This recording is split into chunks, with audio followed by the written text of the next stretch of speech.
The world is very different now. For man holds in his mortal hand the power to abolish all forms of human poverty and all forms of human life. It begins a very special time of the year for us. It's the time of reflection. One thing we should all be thankful for is that we live in America, where we have the freedom to change things and the opportunity to grow.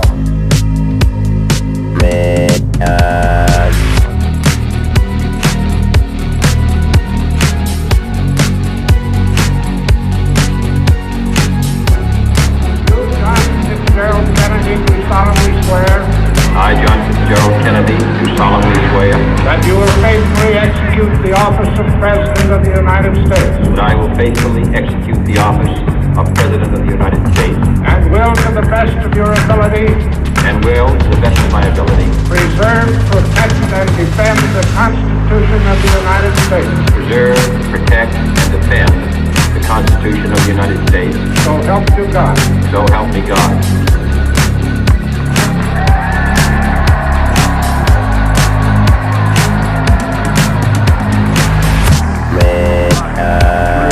So did you know that they have to change the money for Britain, Stefan? Did you know about this? Did you hear about this? Oh man. No, Yeah. I hear you now. I hear Okay. you. Can you hear me? You were just like pausing for like effect. That's I feel like this is me and the internet for the last 3 weeks. I'm going, anybody notice? Anybody? Again, it's like if you have a friend in need, they might be a friend indeed. And it's pretty weird though. I mean, it's really, if grandma and grandpa have money tucked under their mattress, that's the problem, which That's is a the wise thing to do, even if you trust the banks. That could, yeah, right. Like if you have money that is old, it goes out of date, like stale bread in England. That's a whole thing. I didn't really. We should really have probably worried about this more. I don't know. that's true. No. We're taking, I like how we at least acknowledge that the audience exists. We're not talking about this as though everyone understands what we're talking about already. And yeah. Imagine if your money went bad. That's crazy. Yeah. What? When I was traveling in Africa, they had just updated the currency so that it didn't dissolve in your pocket in the wash. It wasn't even color fast, as they would say in Britain. Where, so imagine that. It's one thing when you wash your clothes, or someone washes your clothes for you, and they happen to, your wallet's in the pocket, and it's a bummer because the leather gets a little beat up. But imagine if you had a week's worth of pay in there, and then it's just pulp. Yeah, that's not the reason that they're updating the British currency, but they are using some of the technology that's been being developed in Africa for these clear bills. Definitely seems really similar. So I mean, I had a friend also who was in I think he was in Sierra Leone, and he'd gotten maybe $100 out of an ATM, but so did 4 of his friends. And so maybe one of them got 200. I don't know what the whole situation was, but they maxed out the whole town's money. And so then they had to get the police to get them out of the town, because it was this huge problem that they were probably going to get killed. Not just because they, had a lot of money on them, but because it completely shut down the rest of the town for the rest of for like the rest of the week. So when I think about something secure like money being moved in Brinks trucks, right? That's how they would, these big on. But I went to the bank and noticed that all the money that they gave me, I pay for, there was a time when I was paying some people in cash or paying my landlord, and just dirty old bills. I'm going, that's never been the case when I come to this bank before. And maybe it's just, there was this, maybe, if you have 10 people walk in and dump a whole bunch of drug money into a bank, you recapitalize it. And are you going to trace it? I don't know. These guys show up at just the right time though, when our vault's empty. And what I did is I walked in and I said, do you have any $2 bills? I said, what's the rule about that? And they said, you can order as many as you want. I said, okay, well, I think I want to pay my landlord in $2 bills. And I'm pretty Sure, Just 'cause they they're got them cleaner. ready for me, right? But where did they come? Yeah, but where did they come from? Oh yeah. Or if I'm handing out a business card and you hand it to someone with a $2 bill, they're going to remember that. I bet you there's probably a few other currencies that they don't talk about as much that are in circulation that are pretty popular. $2 bills are cool because in the old days, right, instead of using 10s, use 12s. So if you do everything, that's why quid, in Britain they talk about quid and the 4. Why are you using 4 instead of 5? Why not 20-cent pieces? You say 20 quid, meaning is like $20 is 20 pounds, right? Well, yeah, but it's also 24 pieces, 20 pieces of 4 quarters, right? And Now so there's a lot of these weird pieces that are just easier to do in your head. 12 and 20 and 60, which is why all the numbers. Interestingly enough, we were talking about what time it was. Did you know it was 87 beats right now? A clock. So I'm going to start, if you keep updating me on that, I'm going to learn how long one beat is, because it was 85 last time we checked in.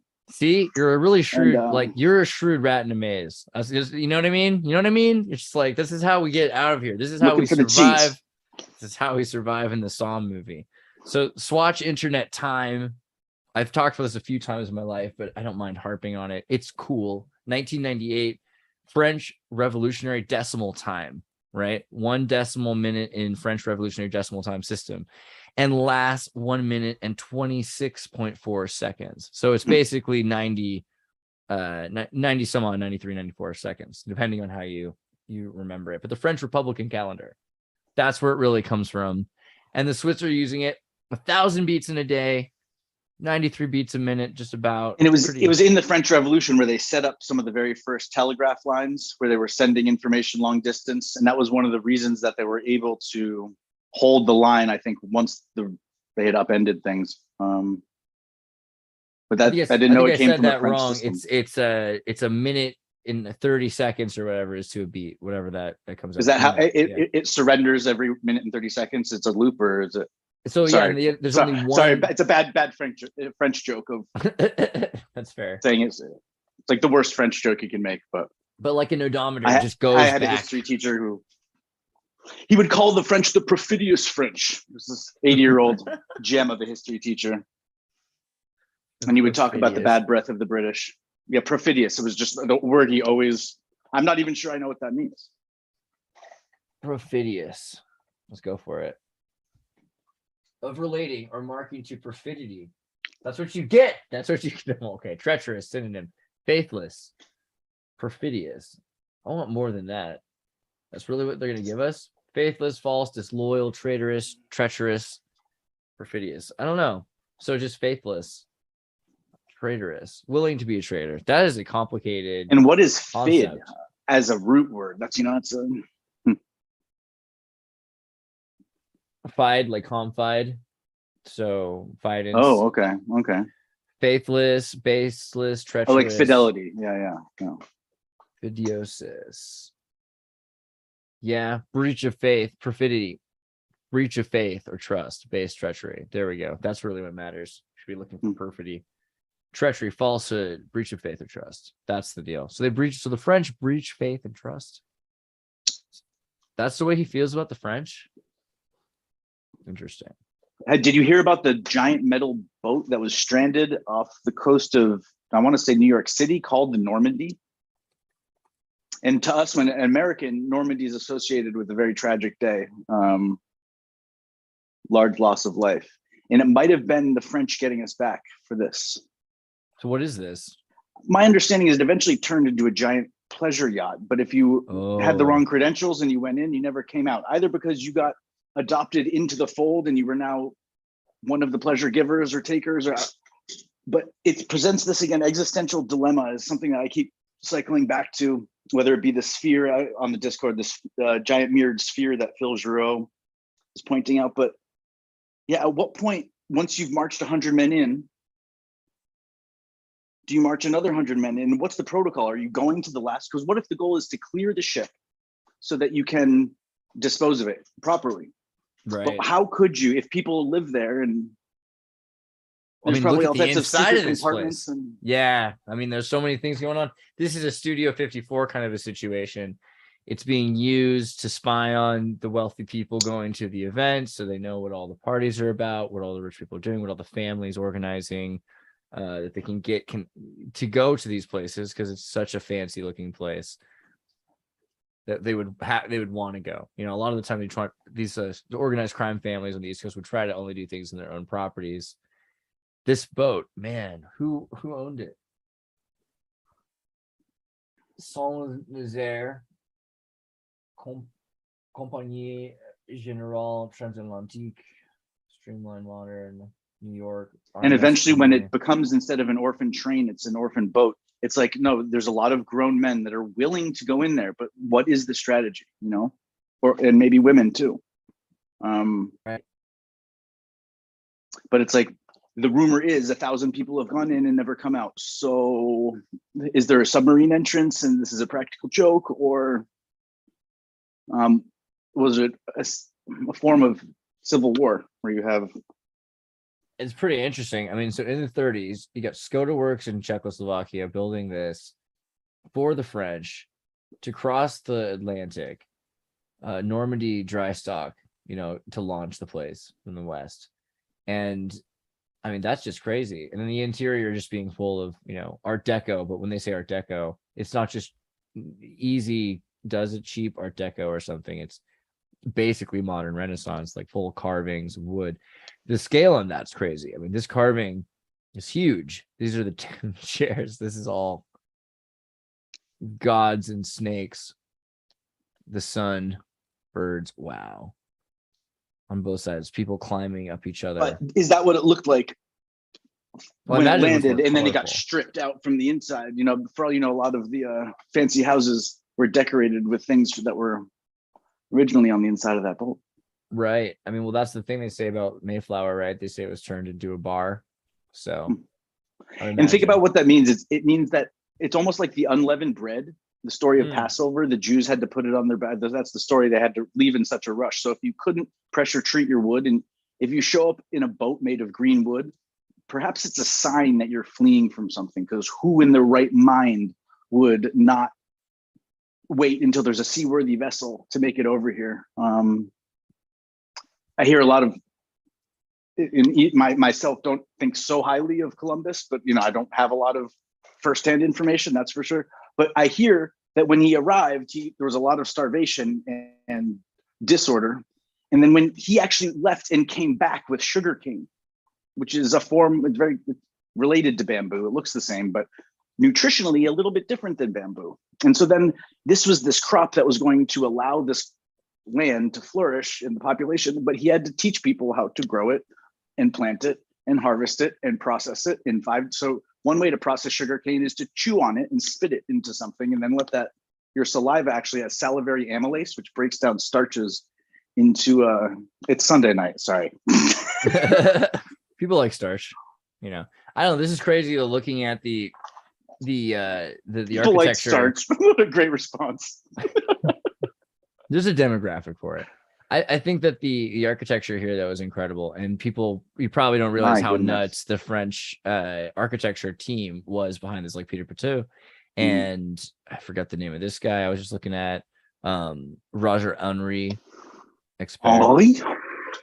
I mean, the art for the children's exhibit looks like it was done by the Babar guy. That's pretty sweet. So public space was devoted to first class passengers, most of it, including the dining room, first class lounge, grill room, first class swimming pool, theater, and winter garden. The first class swimming pool featured staggering depths with a shallow training beach for children. The children's dining room was decorated by Jean de Brunhoff, who covered the walls with Babar the elephant and his entourage. So it was, literally did have pictures from Babar. And I wonder how many years it was in operation and why it eventually got dry docked, or but it's not for us to research in real time on air, but definitely something as far as the things that are holographic. Yeah, no, I'm not gonna. No. I'm just saying, it seems like it's a intricate enough story that it deserves a deep dive. And I know that when I listen to someone tell a story, it's sometimes different than when you actually dig your head into it. I also just wanted to thank you for sharing the conversation you had with Martin. I think I don't get together with my family nowadays. I think something about needing to keep an eye on people like that. And growing up, I was told that if, you know, eventually a totalitarian fascistic thing would come about and you would be able to tell when family members were trying to rat each other out to the state for things that didn't make sense. And I hope That's they're not all my okay. problem. Like, I think the thing But is, I felt like I was sitting at the dining room table at Thanksgiving with right, you. yeah, I know what you mean. And I think that's the thing. So like Vice was all in my face. I don't know if that's the word, but they really wanted to push this idea that I should connect with my mother. Like I do have conversations with my mother. It's just that, you know, her interests are different. Like I don't want to hear about the New Yorker magazine's new whatever, or I know what I mean, or whatever poem, or this new, like, or this old. Sometimes my mom and I will talk about Russian literature. Like there's always a way, right? But for the most part, if I want to talk about in that particular circumstance, it was Hollow Earth, right, or something crazy, or something, you know, something that I'm interested in that she's not interested in.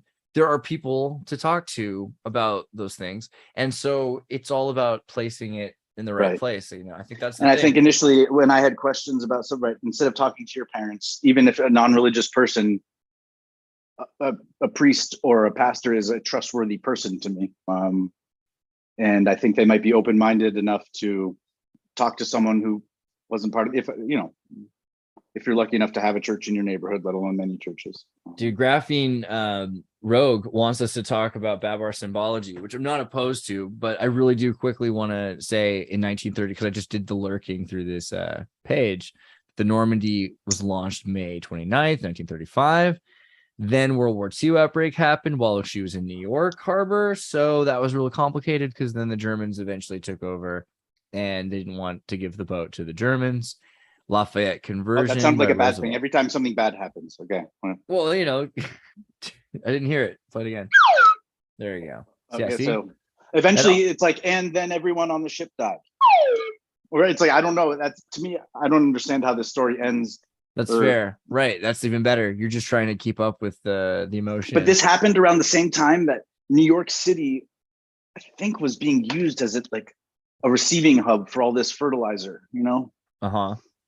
Okay. And then we were going to process it into weapons to go ship back to Europe. So I remember every airport, they're always worried whenever I've been playing in a garden about the fertilizer because it's nitrogen. Right. Exactly. And Britain was big on having these guns to shoot down the Luftwaffe. But every time they did that, you know, it was like, those bullets would land somewhere and you were streaking the countryside with your fire, you know. fire. Did you see the new Beavis and Butthead? There's a new Beavis and Butthead movie. You said no good movies have come out. You said no good movies have come out on stream the other day. I'm just screaming at my screen. I'm going, when did I say that? Did I say that? Oh man, that's terrible. Beavis and Butthead's pretty great. That's a good point. And not only movie though, did you see the series? There's a new season. Oh, there's actually there. Okay. Yeah, so that's the thing. Beavis and Butthead season 2022. Is it ongoing or did they just finish it? I don't know if it was just 12 episodes or something like that. But I think it's ongoing still. But yeah, it's great. Instead of watching MTV, they're watching YouTube vloggers that are just horrible. And I feel like if Mr. Beast played Butthead, I could play Beavis. It's pretty good. And it would make him look handsome, you know. They also, Hank is kind of Mr. Anderson more than ever. So you kind of like notice it. It's pretty good. Oh, that's what's going on. I was like, where can I not find the pictures? But there's also the interdimensional characters are involved. I won't spoil it, but yeah, it is legit. We were talking about, did I interrupt or can I go back to the Lafayette thing for a second? So I bet you, yeah, share what you found. All I got is that the British government took over the boat, and then there was a fire and capsizing in 1942 from a welding torch used by workmen. So that didn't work out very well. I'm imagining that some magnesium was involved because we did stupid things like that. Well, when you talk about from a game strategy standpoint in minimizing your losses, right? Once you've sent in a certain number of men and you don't have a strategy. Mm-hmm. Right. That's funny. They named it the Lafayette. So it's like a little Arcadian joke because Normandy were the conquerors of Mm. that part of France. Lafayette. Okay, but this is on And- ice too. But So- again, it's called degaussing. And on one hand, it can be a very controlled scientific process, but when you have an iron boat and you're just trying to make sure that you can clear it. Yeah, right. That sucks. Look at that. This is completely destroyed. That's too. But and for Horrible. all we know, these are all, these docks for shipping yards. And yes, they were full of sailboats, but there was one iron boat. The idea that they wouldn't have made a boat out of iron. Oh, for sure. No, there's a see. You want to see one? You want to see one? Let me show you a crazy boat. Sea Cliff, California boat. I don't remember the name of it, but come on, internet, don't fail me now. Okay, this One other ship. Okay. really interesting thing that was made of metal that Martin Liedtke, he's only mentioned it once or twice on the stream, and I found one historical resource that confirms it. But he said that around the Colosseum, there was 300 tons of steel that was removed. And it doesn't say anything about glass, but we know that the Romans made glass. So there could have been a giant double-layered glass curtain wall surrounding the Colosseum when it was in its heyday, like a modern stadium that you see that looks like a glass thing. I mean, it makes sense that This they would have tried isn't to metal. This is the cement ship, the USS Palo Alto. It's mainly made out of concrete, which is really weird, you'd think, for a boat, I would say, right? Why would you do that? Yeah, well, there's lightweight concrete mixes. And as far as if you were stranded on an island and there weren't any trees, but you had the right combination of bird droppings and sand and it stuck together. Xerxes in, I think, the movie 300 said something about, if it requires it, I will disassemble your entire empire one brick at a time until it's gone. I will send one of my warriors in at a time to take one brick out. And when you look at Bermuda and what it's made of is this very porous, floaty limestone, and they might have made bridges and stuff out of it.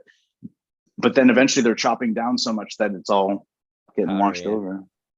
Yeah, What is going on there? This sucked, man. It happened. So I grew up like this was my beach as a kid. I don't know if that it's like a park kind of a thing, Sea Cliff State Beach is different than because state beaches in California are different than county beaches, right? Because county beaches, they're like where people go to the beach, but state beaches are kind of like state parks. So it's just a bit more empty or something. I don't know. Yeah.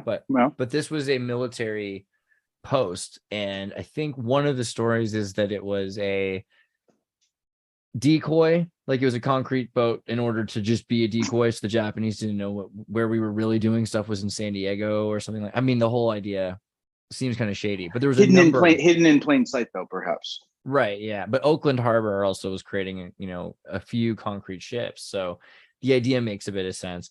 Then it was turned into a permanent Sea Cliff Beach for a while in San Francisco, but then in Sea Cliff Beach a like Shriner party room. So dudes would bring girls back here after the prom or, in college or during a Shriner event. And then the mayor, and they would dance in the ballroom with a wood furnished boat, the band playing, right? All that kind of thing into the 70s. I imagine it was in better condition than what we're seeing now when this was happening. Exactly. Yeah. And then in the 70s, it was all over, I think is the deal. And then all my life, it was just the boat that you could walk up to here.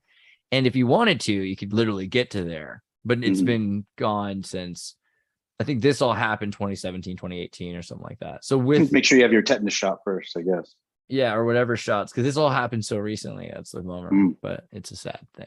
But that was the USS Palo Alto. I think there's probably pictures of it like vintage. If I type USS Palo Alto. I saw a quick little clip where there was a vent. It was a decoy vent for a bunker. And the idea was if you tried to drop a grenade down there, there was an exit hole. It looked like two entrances for an air intake, but in reality, when you drop one thing in, it just looped right back and landed at your own feet. Not bad. So I don't know if that's a story that someone told, but yeah. I bet you could do it if you had a bit of magnetism to it, you could have it repeating on end. I want to see if I can find a vintage interior shot. Let me see. And while Andreas is looking for that image, everyone at home, if you haven't gone to Xirtus.com, or I believe that was one of the front ends, where sleek new redesign. Do you want to see the I think craziest thing? It was a bot made by a bot that made the decision to tell a bot that was made by a bot to redesign the website based on the things we've been talking about. I updated this a while ago, but I need to update it again because propaganda and merchandise now, it should really link to Etsy. Did you know? I have I have this new way I can design clothes that just goes through and it can be printed and on demand, but it needs a shop. And I was looking for the right plugin, and guess which one was the easiest plugin? Not even kidding. Yeah. Etsy. Have you heard of Depop? Depop, what's that? Well, I'm hoping that it's like it comes from Europe. Okay. But it's England, but it means like of the people, right? Like Nice. as opposed to the other meaning of Depop. Oh, right. But so Etsy bought Depop. Is it a Tavistock depopulation thing? Okay, no, I was kidding. I never even thought of that. Thank you for pointing out that it's not depopulation. Yeah, it's of the people. It should have been a D apostrophe, and I would have been up. Might have helped, but yeah, then people wouldn't have typed it in the right way. But so they also bought a website called Reverb that has all these vintage keyboards and synthesizers that what they're doing now. It's this very clean aesthetic, very similar to Flickr, who was one of kind of the mentors for Etsy. Initially, kind of getting out of the way of the content itself to feature the work of the people that are presenting it. And the only banner advertising is internal. But now that they've got these three platforms, it's like a three-way circle jerk. And I'm sure that that's how they would want it described to the public if they were to understand. But now it used to kind of feel unfair to have to buy advertising on Etsy if you were selling a certain amount. But now, the idea, if you become popular in Europe, you could end up 10xing your sales because something's cool over there, and over here it's not. I don't know. Taste making, trend setting. Yeah, I want to definitely if we build sell more clothes. They will. If we build it, they will come. Yeah, I want to sell more clothes, but I also want to sell more like equipment. That and should tools. be the motto. The motto of the engineering team that's building sex robots is: if we build it, they will come. Oh man, that's a good point. Just argue with a good pun. The guy who started IKEA eventually walked away with just licensing the name and logo of IKEA back to the company. And when it's doing really well, it's at a higher rate. And then there were a couple of years where it was just $1. But that way he's not making decisions. He's not on the hook liability-wise. So I'm good at making logos and catchphrases like that. And yeah, I just want it'd be cool if they were used $1. I don't know. I need a portfolio at first, resume builders and stuff. Do you know what's more popular than any other book? Other than the Bible. For the Bible, right? The Bible. Okay, so what is, if the Bible's the #1 best-selling book, right? What is the #2 best-selling book? See, nobody ever asked that question. Think about it. Because it's not that it probably changes over time. It's probably it's decided. Yeah, it has nothing to do with like reality. It is a thing that it's like how Shakespeare wrote the Bible. It's just a fact of reality. You want to know my answer? Is the Holy Pibby? It's just you and I, because of this, we're not allowed to know it. So that's the. But I'll give you a clue. What's the real answer, Xirtus? I'll give you a clue. It's an Italian story about a little wooden boy. Was it an engine that could, or no? It was the one that had, if he lied too much, he'd get a boner, and when he walked into a wall, he'd still break his nose. Sorry. Full Pinocchiosis. Full Pinocchiosis. How would you do that? Apophaniosis. Pinocchiosis. I want it to work. But Pinocchio. Yeah. Pinocchio is the #2 most popular book in the world. Isn't that weird? I was thinking about this because if AI were to try to get programmed, AI would have to like learn the most popular books first. And so before it learned Shakespeare, before it learned all this other stuff, it would start probably with the Bible and Pinocchio. That would be its.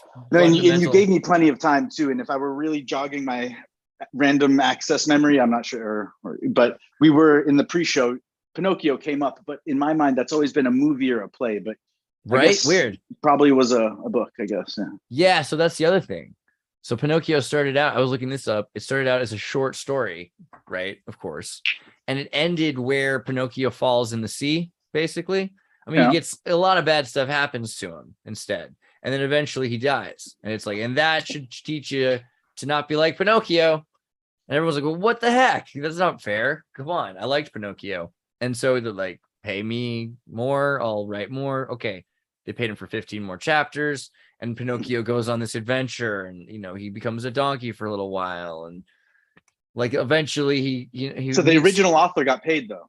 Yeah. Because with the other donkey, Don Quixote, the second edition was highly heralded. It was anticipated. And then it just appeared on the market. And the original author went, wait, I didn't.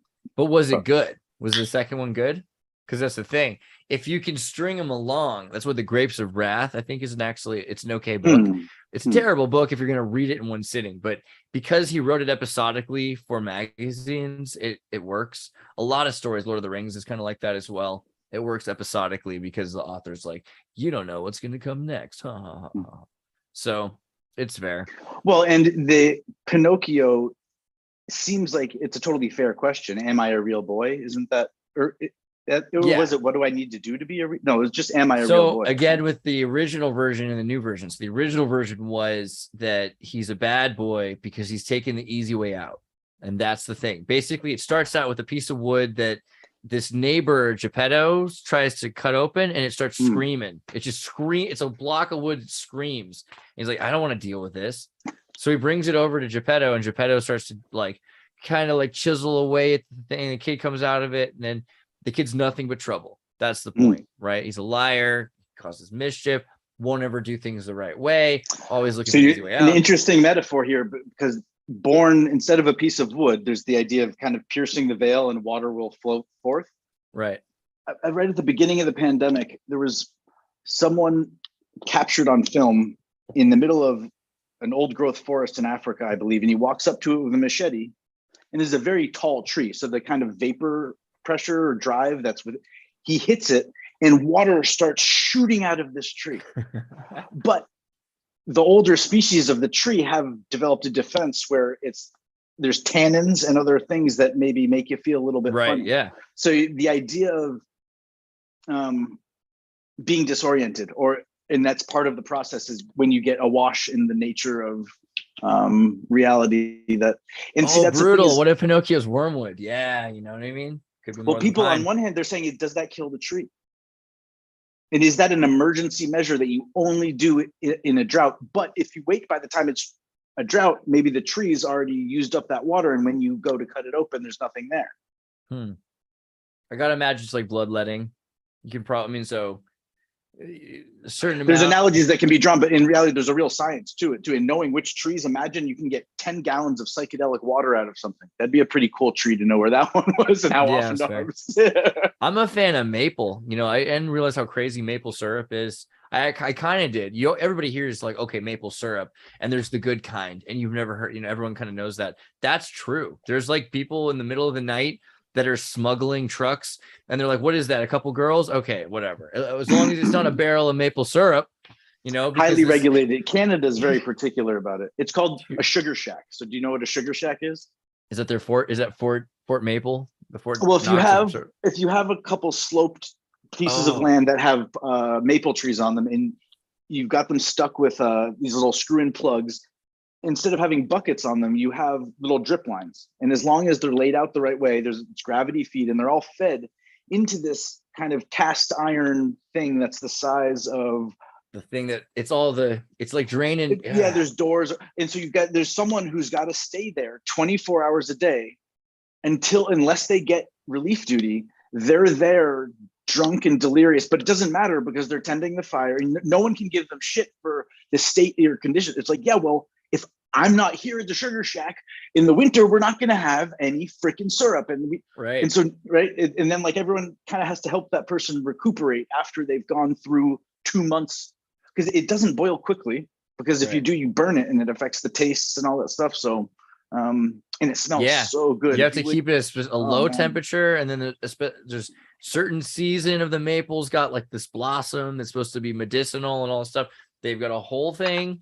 Yeah, I'm pretty sure you can make a lot of money off maple syrup. I've seen birch water and maple water. Yeah, I mean, the ancients ate roots and barks all the time and made teas from them, and they were for health benefits. I think there's probably a lot to it. You know, there's a lot to say about eating. I mean, being careful with it though. You probably shouldn't kill the whole tree. That's the thing. You probably shouldn't be eating. You shouldn't drain the entire thing. Is that the case? Well, and it's like that tree, right? You strike it at a certain point and it gushing out the water. And if you don't do that, right, maybe actually it bursts at the top, or maybe if there were more leaves to transpire, it would be okay. But yeah, you know, it's like an each case scenario but the idea of filming it and distributing it. Now you have tourists who are just curious and they'll walk up and strike a tree with a machete because they think it's like a cool thing to film for Instagram. And that's, you know, it's like not meant to be like all the cactus needles were for the jade discs. It's like, it's cool that the cactuses were psychedelic. No, dude, what is this picture here? Hold on a second. And so one last note on Martin, one thing he brought up, the word majestic. Yeah. So we'll magic and jester. So yeah, we're going to switch away from the jester random thing. But so no, we can go, that image, we brought that up a few times. And it is super interesting. I think so I don't know if you were trying to pull it up, if there was a. Yeah, I think it's a violin for a flea circus. No. I see what you're saying there, though. But I found this because I typed in ships in a bottle 1,000 times into Google. And eventually the algorithm figured out to show me, I don't know, dude, what are you looking for? Is it this? And I went, oh, like, yeah. Because there was a phase where you have these kind of square glass containers that, you know, you can fuse on the glass bottom afterwards if you know what you're doing. But it's about miniaturizing something and it's more of an ornament. But that's not what this is. So this is one of like the most holographic terms is the trickleizer. And it can be like tricolorizer, like 3 colors in a projector. But the triode. Categoricycle asks if this is live or recorded. This is live, bro. Sorry, keep going. That's how good the Andreas bot is. No, I'm just kidding. No, I'm just kidding. So ships in a bottle. We have, on one hand, it's like whittling a whale tusk. You have a lot of time when you're at sea. And so these little handicrafts that you can do. And sometimes they're just to make a keepsake. But so there was a light bulb is kind of like a 1 coil. And then you have a diode, which can send and receive some types of signals. But then when you add the 3rd coil, the tricolorizer, that's when we really entered the realm of modern communication. And I'm not saying it happened in modern times, but if we're going back through Antiquitech and through architecture and looking for diagrams of, it's the triode that is really the big step forward. So at Dendera, we saw those giant tubes. Maybe they were eggplants. They look very much, you know, scientific in nature. And I think that they may have represented either a diode or a light bulb, but a triode. Here in Boston, there was something called Norumbega Park, and you don't have to look this up, but they had a big open air seating area, performance, comedy, dance. And the way that you would let the waiter know that you wanted service is you'd screw in the light bulb. And then they'd be able to see that your light bulb was on and they'd come get you. In reality, if it's hooked up the right way, you've now activated a microphone. So while you're there making small talk, thinking you're waiting for the waitress to come over, that's actually a form of it's like a listening device. But so your realm of knowledge and expertise goes all the way down to the kernel. You know, you'll understand and be able to intuit things about ways computer systems work and operate. And I'll probably learn to play the guitar before this, but this is kind of before the microchip. Yeah. That's an amazing idea, though. The ships in the bottle technique for how you could pack something in and let it open up like a space is smaller than, yes, this is great. Hmm. I love this. You know what a Nixie tube is? Yes, Nixie tubes are cool. I was just thinking about building a Nixie tube thing. I want to do it. I don't know what exactly I want to do because I don't really just want a clock. I want something weirder than a clock. Maybe like a stock ticker. I don't I don't know yet though. But they're pretty cool. I mean, you can get them to actually project numbers, letters, emojis even, which is pretty cool. You talk about Wall Street often, and this is the kind of analog readout before there were computer screens and the ones that weren't on dials going up and down, because that would be one way to display 500 stocks. And then, you know, something over here would change, and now you're looking at the British stock market or another. So my understanding of this, and it may be wrong, and I'm maybe correct me or add to the story, but going like regressively, right? We had the stock market, New York Stock Exchange with all the screens and all this modern technology. Before that, there was a version of it that was a little more steampunky. In that the version of it before that wasn't a readout of digital bank information. It was the actual pressure gauges that went to and from everything in the city. So what happened was that, you know, there were leaky steam pipes, and there were oftentimes, you know, take a sample or way to fix a problem is to let off some pressure, but that means there's steam coming out in the room. So the floorboards rotted. And so eventually the floor of Wall Street caved in. But this was when it was being used as like a mechanical facilities warehouse, essentially, like the central planning station that, what is it, Vonnegut describes, I think, in one of his stories, where half the city's engineers but in Metropolis, they use a 1927 system to project a rear projection. And so he's on a video phone call. Above him is a ticker. The important numbers are printed. Then they're rolled up behind him in the other room, but he sees them as they're printed come down in front of the window. And then the papers continue to roll down and they're saved and archived. While also there's a magnetic tape system of some kind, but they don't really explain it because this is 1927. So it's 20 years before Memex.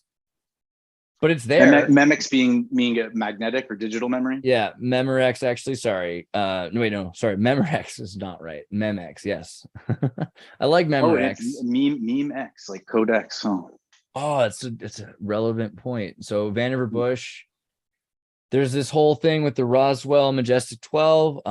And I've had alien scientist Jeremy Reese on my show to talk about this before, and he kind of thinks some of it is a bit Boulder Dash. However, the parts that are true, which are interesting, and you know, we can agree upon, you know, because maybe the alien Boulder Dash parts, was a great man, and how dare you cast aspersions on his name? Is Boulder Dash? I wonder what the origin of that is, but go ahead. Boulder Dash, is it a Boulder Dash? I feel like it's running from so boulders. In Majestic, like Martin said, so magic jester. So me hopping in and trying to be playful. Again, we'll try not to give you guys a headache. It's late, and my neighbor probably doesn't want to hear me. She's got a pit bull, and it'll start barking back eventually. No, I mean, honestly, it's Sunday. Boulder Dash, let's do it. But so if I was making a joke that the weather control program would be called Mr. Program, like it makes the mist get Mr. But if you were trying to develop an AI personality that had a sense of humor, Meme-X, right? It would be, you could tell it to make a joke about something. Oh man, it's a jumbled mix of liquors. That's nuts. So it's like a suicide, one of those like soda drinks when you go and you get all the fountains of sodas and you mix them all together. I don't know if you were ever a kid. My dad, instead of getting Coke or Pepsi, or he at Papagino's, he would go down the line. And I think he did it because it got the reaction of ew. Oh, it's all the same stuff. I mean, it's sugar water. I think he's probably onto something. It's fair. Like he was in that mode. Now looking back on it, he doesn't remember. He doesn't have continuous memories. When you were saying everyone has a way of disengaging, it's like when my mom was starting to tell me the story about my C-section birth, and it started out with her already being unconscious on a stretcher, I went, I'm good. And my dad couldn't tell you which one of his kids was born via C-section, which one wasn't, because he works and still works very hard, and he's an expert at what he does. But That's So the kind much of stuff you so, don't so really much want to so know that the necessarily. United I Arab guess. I don't Emirates know. hired a Jew to write the specifications for one of their for Masdar, one of their major projects. Oh yeah, what's Masdar? So there's the Masdar Institute of Sustainable Technology, which is partnered with MIT, MIST, and the like MISTER program. Yeah. But Masdar, instead of building the Palm Islands, which was one of these mega projects that was being done by the UAE, so the UAE only has a population of maybe 3 or 4 million. So everybody already gets a free college education. And they've got so much money that people are able to finance projects by writing checks as opposed to financing it through the bank. So in 2008, there were a whole bunch of projects around the United States where all of the buildings half erected and open, not even closed. And they just pile up the floorboards over here and unload everything off the trucks, and the project's on pause because the banks aren't approving the next round of financing. Whereas over there, it's kind of all pre-approved. Yeah, it looks like they got a ton of money. So in on. addition to the city, there's this wedge of land between Abu Dhabi and the airport. And in that space, they built this like double microchip layout where there was only going to be, there were no streets for cars. There were these solar powered pods and like a main transit system, taking advantage of natural cooling methods by creating kind of narrow streets as they did in yesteryear. And then surrounding it, they sold, I want to say, hundreds of villas for $10 million each, understanding they wouldn't be built for 20 years probably, but they were, all the people, the royal families, wanted to get in on that property. So this was supposed to kind of be a closed city, and the only people working there or living there would be people working there for large corporations that were getting tax breaks. And, or if you were part of the service industry there. So you could either be someone who was, a butler or kind of a jack of all trades and willing to work and contribute because you believe in what's going on there. So that's kind of phase one, is what they did, was kind of build the power plant. See, now the issue is they get a lot of sun. There's also a lot of dust. Right. And the working conditions there are such that not only is it a form of genocide, perhaps, to put out a call to this area to send all your willing workers. Poor seagulls. No, I'm just kidding.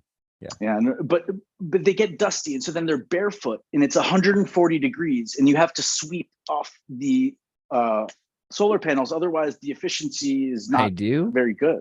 I don't want to do it. Yeah, make that. So yeah, come on, Andreas. Right. I got us tickets last week, and we didn't use them. They're gonna be forcing. So this is great. What do you mean, Stefan?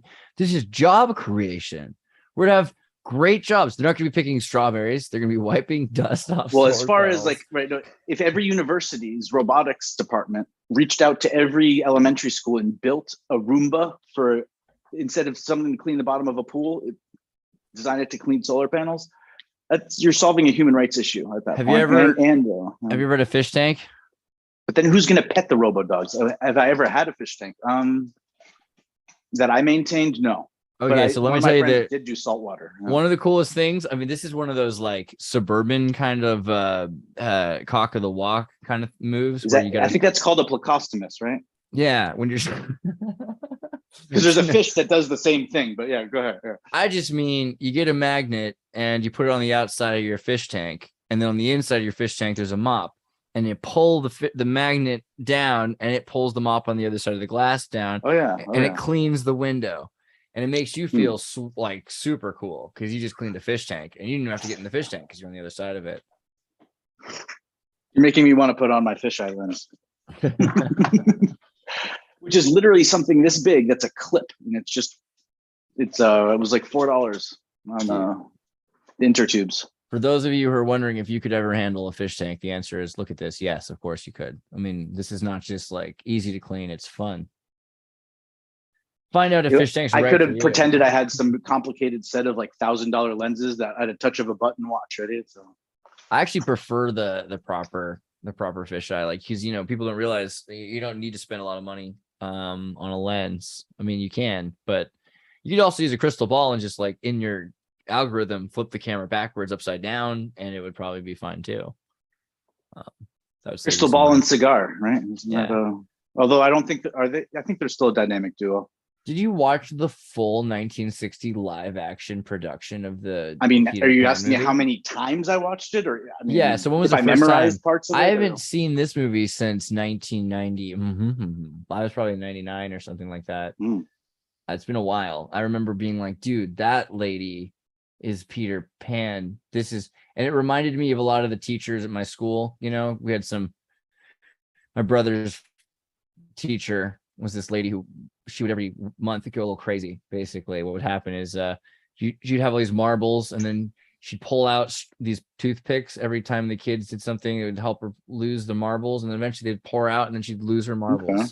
And then she'd come to school dressed up as a clown named Bobo the Clown. She was gone until Bobo was done. That was from Hook, right? That was from Hook, because Hook is it was there was like the old guy, one of the lost boys who would say, "I lost my those were his happy thoughts. He couldn't fly without his marbles, right?" Indeed. So there's enough synchronicity there for me to be afraid. I don't know about you, but this movie is definitely a trip. I'll tell you what. Mary Martin. What is this whole thing? I haven't seen it in a while. You saw it recently.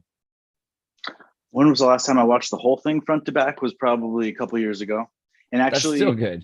Crazy. One of the songs made me cry. It was like this interpretive dance of the Native Americans coming out of the woods, and Tiger Lily kind of poking up and everyone being super quiet. And then she just lets out a innocent, like, yawn. And then everyone's like on alert. It's like, oh crap, someone made a noise. And it's interesting. This is Tiger Lily. Again, it's one thing to portray Peter Pan with a woman and allow a woman to occupy a male role. For a long time, men had been playing women in these stage performances. I had the biggest, now looking back on it, oh my God, I was probably totally distracted walking around the room. And then whenever Tiger Lily came on the screen, it was like, because she would sing in this bubbling nonsense talk, and it was just very, but so I guess the more poignant point that in the process of singing one of these songs about what does Peter Pan do when Peter Pan gets in trouble is he calls for Tiger Lily. And what does Tiger Lily do when she gets in trouble? She calls for Peter Pan. And outside of the connection of Wendy and the Lost Boys, and there's this kind of other plot that's worked in the way that it's portrayed visually here in this. I'm not sure actually when Peter Pan was written as a story or where it came from, but there is a place called Agawam in Massachusetts, and that's one of the kind of gibberish words they keep repeating. And it's almost like they're circling. It's like, is it safe in Agawam, or is Agawam coming to get us? And then they say Ottawa, Ottawa, Ottawa, Ottawa, wah. And it's like, oh right, go a little farther north. And so it's like as a way to communicate when there is no base language. Latin was something created after the fact. Esperanto and English even is technically German, from what I understand. I mean, a version of it. I mean, in Beowulf is English, but we can't understand it. So, right, yeah, the New English, whatever we have is this weird Swahili, which is used in a completely different case. But I guess we keep using the grammar. Kept using the grammar because the grammar was simpler. There's so many few royal casts. So there's less cases. But so one other little thing that I heard when I was listening to it again, because again, there's a bunch of child actors potentially, or people that are in this performance that are coming out of a very prestigious tradition of Bolshevik ballet, or the Bolshoi. Sorry, I don't even mean to be making offensive political jokes that I'm just ignorant about, but famous musicians too coming to do a performance like this that's almost set up like a high school musical. And so the archetype growing up, instead of going to watch the Nutcracker and only a few people get to go to the top level of performance, now we've created a movie that I watched growing up that if I were into theater in high school, I ended up playing sports, but bro, you would have been such a good ballerino. Is that right? Ballerino. So how you do that? Ballerine? Ballerino sounds right. All I remember is I took ballet a couple of times and it was pretty cool. Although actually I don't, there's certain types of flexibility that I don't have, because I believe I have something called Bertoletti syndrome in my lower back. And that's something, as far as a human archetype, just to take a quick swerve. But before I get to Bertoletti syndrome, maybe I'll get back to it or not. If people want to look that up, it's, I think like 10% of the people have their bottom vertebrae fused to their pelvis. And so it means that you can carry certain loads in certain ways, but it means that I'll never fold myself in half the way some people do. That's the thing, you know, so like you got to be a certain build and shape. And if you're a little, I mean, it depends, but if you're Slavic, sometimes ballet is the thing for you. It depends. It could be, you just have to do it young, start kind of young, because the muscles have to, but the answer is always rock climbing, right? Because if you do the rock climbing, you get the muscles in your little fingertips. You've seen that, like. Well, in the male ballet, one of my friends from when I was working at the yoga studio, and he was kind of a healer, but he was brave enough to admit that he did ballet when he was young. 6'5" guy with longer hair as well. But he said, right, he was like one of two guys in it was his job to stand there and have the women run up to him, lift them up by the rib cage and put them down, and do that like 100 times, and to do it in a way where he's not doing it quickly, he's not hustling and hunching. Word. It's like you stand muscle there memory. They jump into you, catch and then for a young man, all the other boys are like, still think the girls have cooties, and maybe they hold hands or kiss on the cheek, and he's there, every woman is jumping into his arms, literally. So you can make fun of him because he's wearing tight pants, but he doesn't care, you know. Word, dude. Patrick Swayze did ballet, you know, and I think he had a mustache at the time, you know. So you gotta imagine some of those Russian dudes doing ballet. They're pretty hardcore. Clearly, I think ballet gets a weird rap. I think that's everything's like that, though. They tell you all the cool things are weird so that you don't do them. And as far as developing the type of emotional armor it would take to operate as a yoga teacher in the healing space, where again people are still in spandex, and not bring any type of personal energy to the situation, being exposed to something like dance and ballet at a young age is a good way to perhaps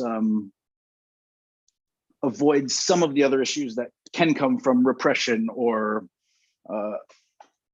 maybe. Oh, dude, definitely rock climbing though. The most logical answer to everything is rock climbing. Or any question should end with, if you're not rock climbing, you should try that. That's probably going to help. It's weird. It is, because it starts at your fingertips and it works its way out the whole way. So your whole body is hitting those muscles in weird ways.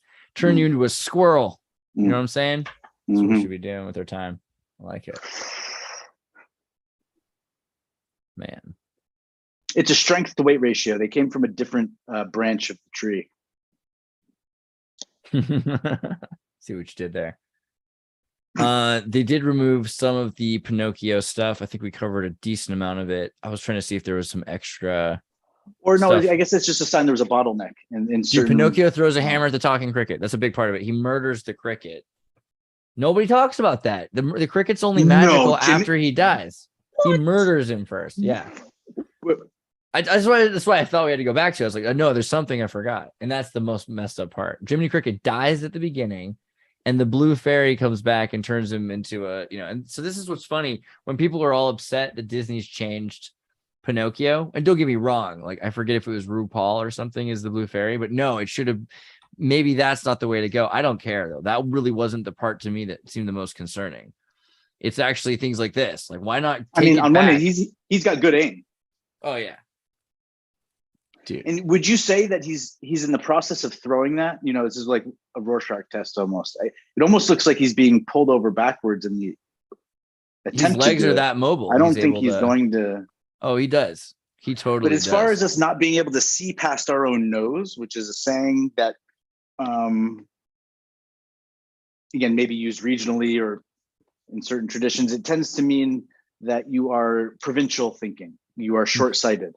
But the convenience for Pinocchio is that when he lies, his nose grows longer and longer.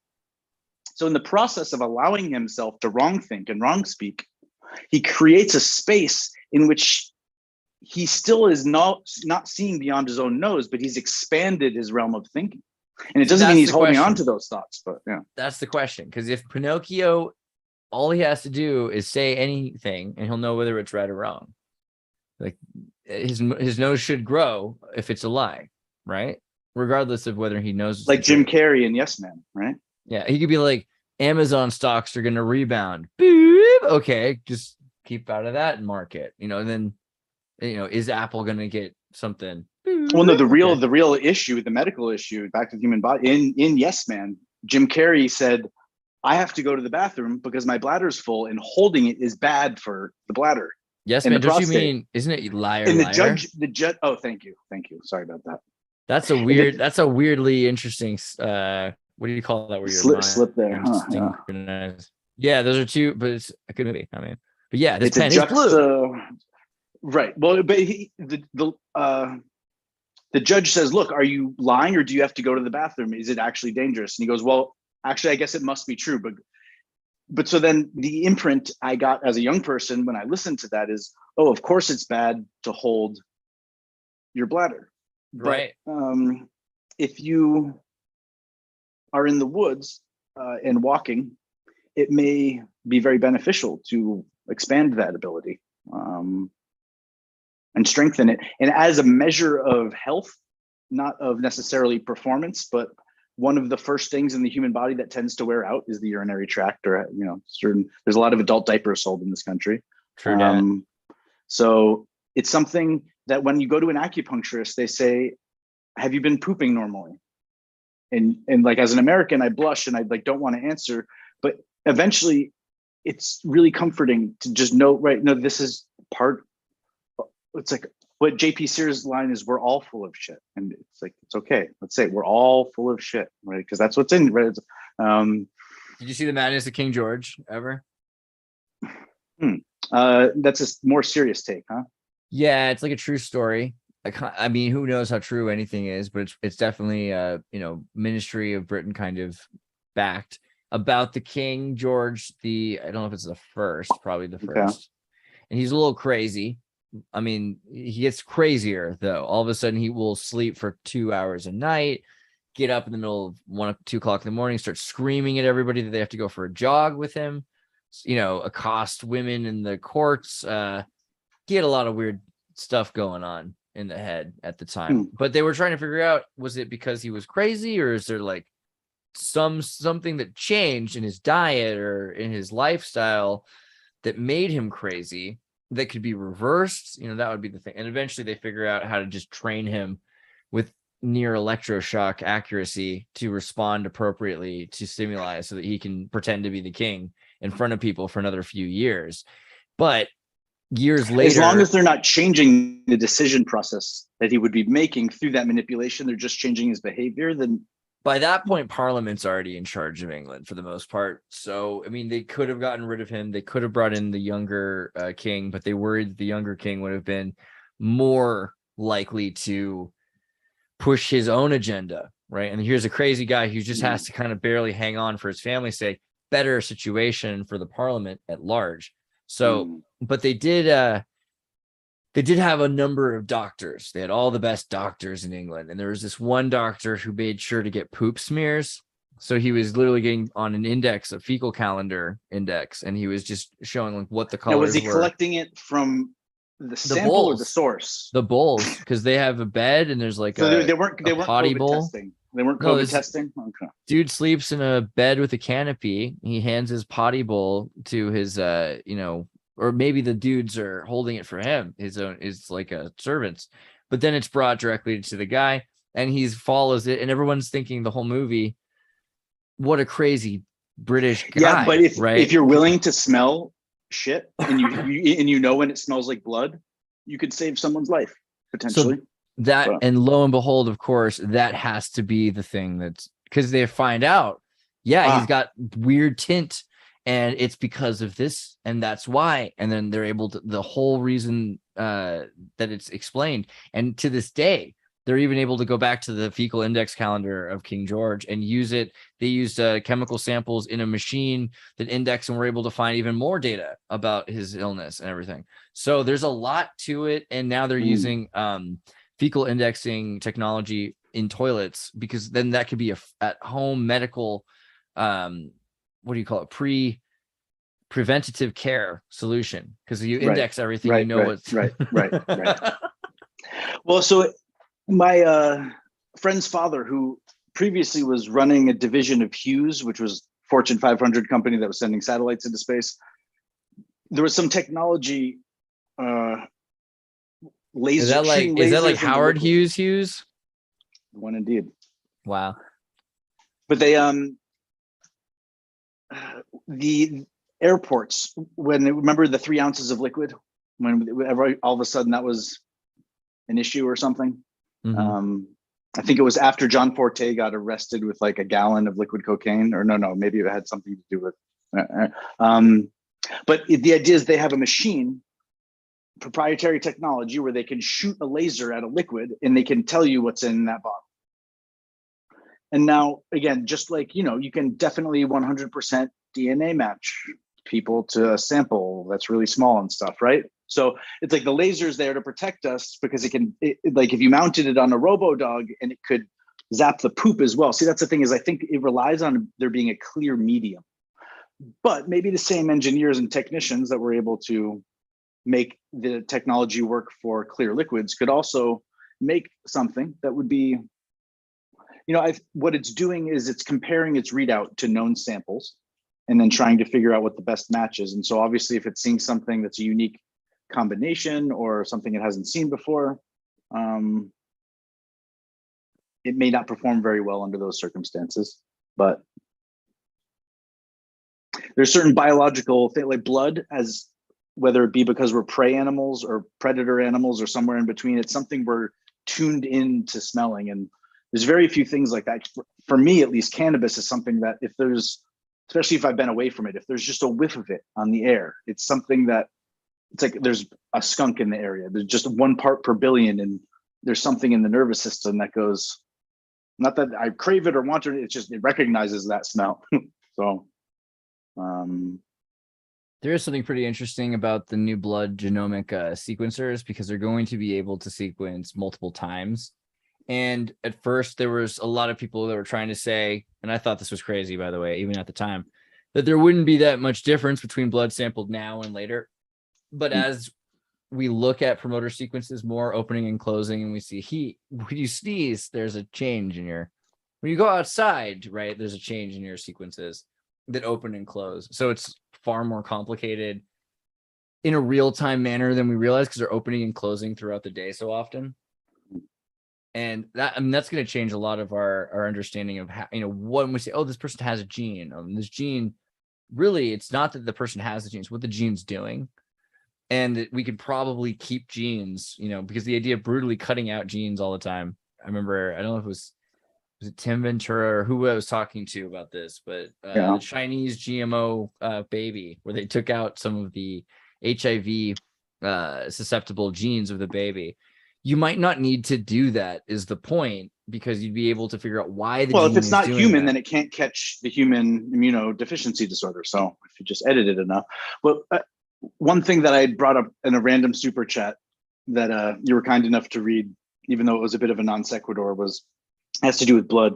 Is just the because horse. We don't understand it doesn't mean it's not important.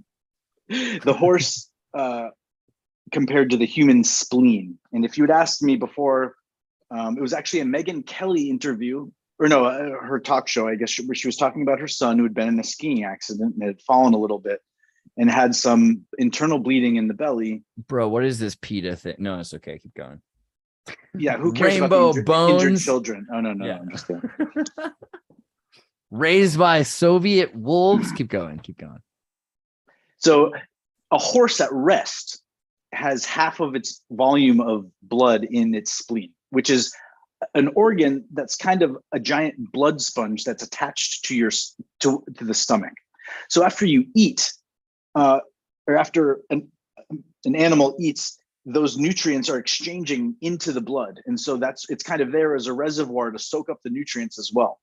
That's a lot of blood. Distribute it throughout the rest of this. So as soon as it is in full gallop or it's doing some sort of endurance exercise, I think it's something like 60 pounds of blood leave the spleen. So humans, in some places they call it, it's like a distended lower artery.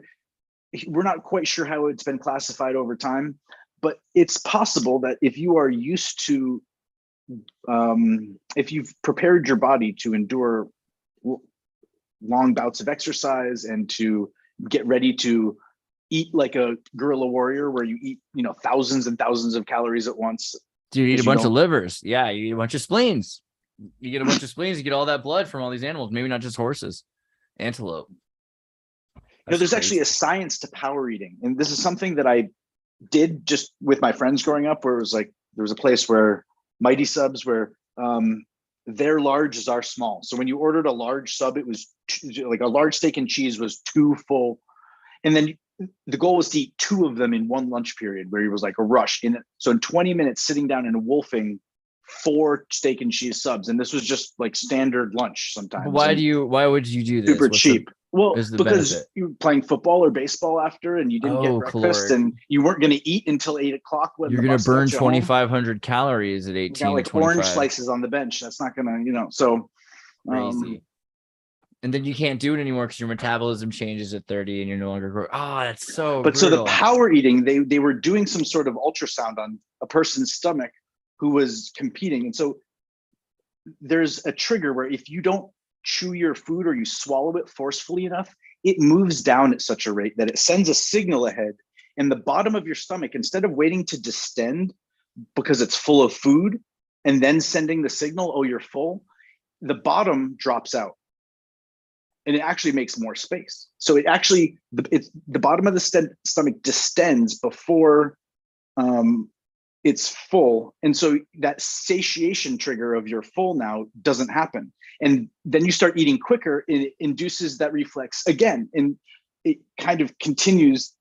There was, I think it was a Discovery Channel thing where they were looking at this competitive eating. But I would imagine that affects your spleen if your stomach is able to expand to certain sizes and not. And then if you, the body's always producing blood. And then if, on one hand, it's really scary if you think you have colitis or that there's blood in your stool or something, but it might actually be kind of a natural, it's the easiest way for the body to let go of excess blood. And all it takes is rupturing a little membrane between the spleen and the stomach.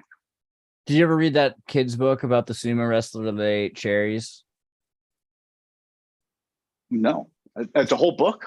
It's a little kid's book. I mean, I don't remember exactly. I just remember it was read to me in like kindergarten, first grade. It was, I can't remember the name of it, but it's basically, there's these sumo wrestlers and they're big, and all these little kids are looking at the sumo wrestlers like, whoa, look how big these guys are. And one of their hands are like granite.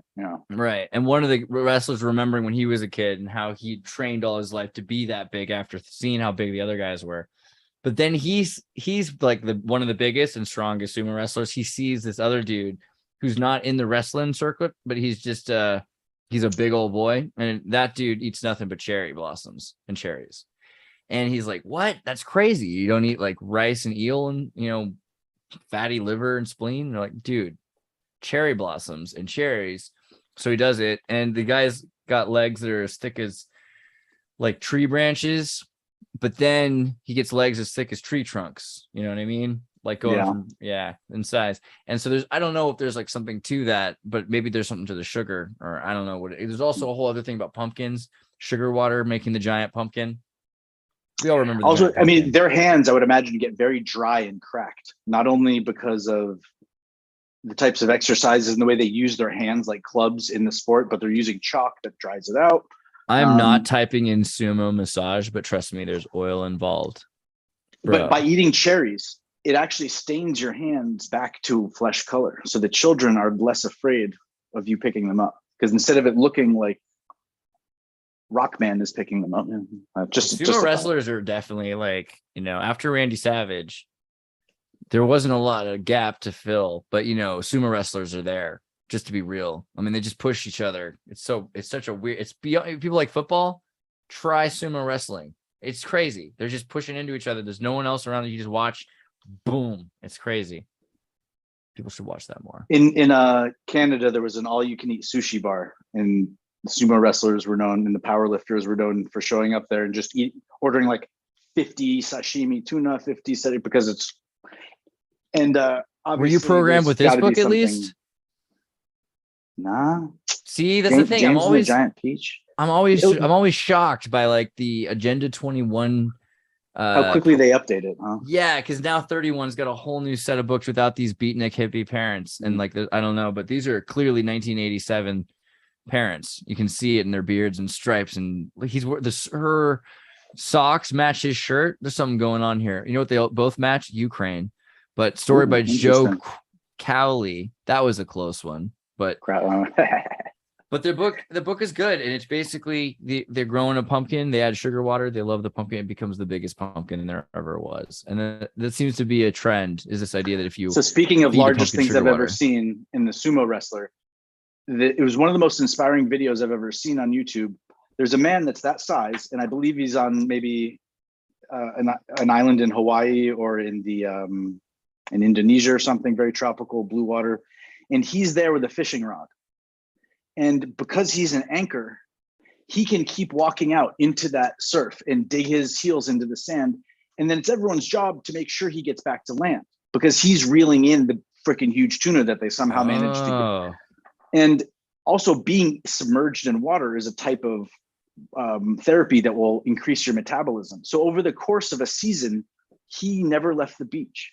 When the tide, he would go in and out with the tides.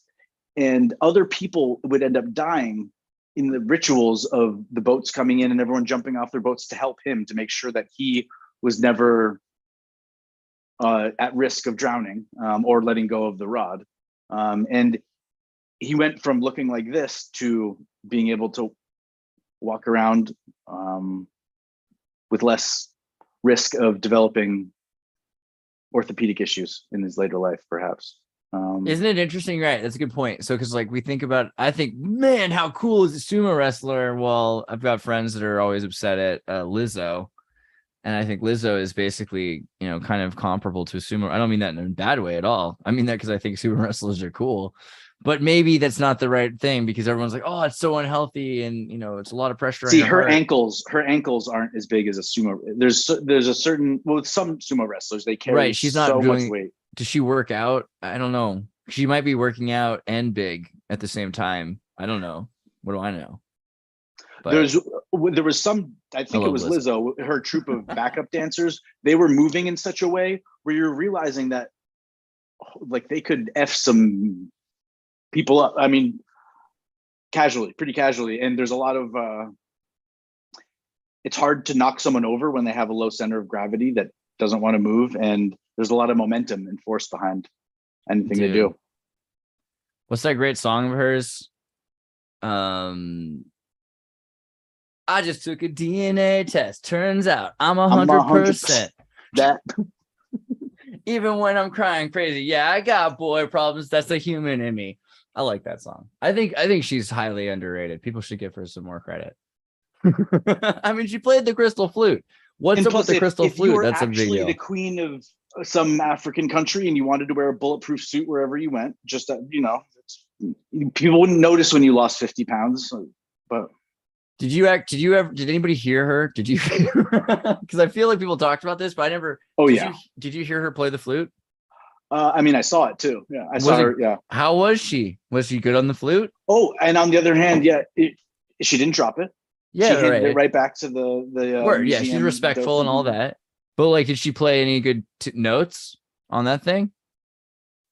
I think it was Milli Vanilli style. No, I'm just kidding. Do you know the Milli Vanilli reference? I do know it well. I've used that in a couple of videos. I had to get permission to use Milli Vanilli in the Shakespeare video. I was like, no, trust me, it makes sense. They let me do it, which is nice. For those who don't know, Milli Vanilli, that is fair. For all we know, she's a trained concert level flutist. For all you can right now buy their album on eBay for 10 Canadian dollars. I don't know why I still haven't set for Canada. Drake memes, get it because it means he's like doing the same thing too. So a quick joke: the Drake equation. Do you know what's the Drake equation? I don't remember the exact formula, but it's the square root of 69 is 8 something. That's what the Drake equation is. Get it? It's a new take on it. The Drake equation, though, is kind of interesting because of its connection to John C. Lilly in the Order of the Dolphin. And it was, where is this? Number is equal to R defined by times F of P of times of N of E times F of 1 of F of I, or F of L of F of I of F of C of L. And these reference to average rate of star formation in our galaxy, the fraction of those stars that have planets. So you could say it is the average rate of star formation in our galaxy times the fraction of those stars that have planets times the average. It's a series of variables that continues to whittle down potentially Right. the number of planets that do have intelligent, technologically advanced civilizations. It's one thing that's really hard to do is to make that equation come out to 1. You could make it come out to 0, because if any of the numbers are 0, then they're all 0. But making it come out to 1 would be some pretty impressive math, which is perhaps one math outside of any, just from a purely mathematical probabilistic standpoint.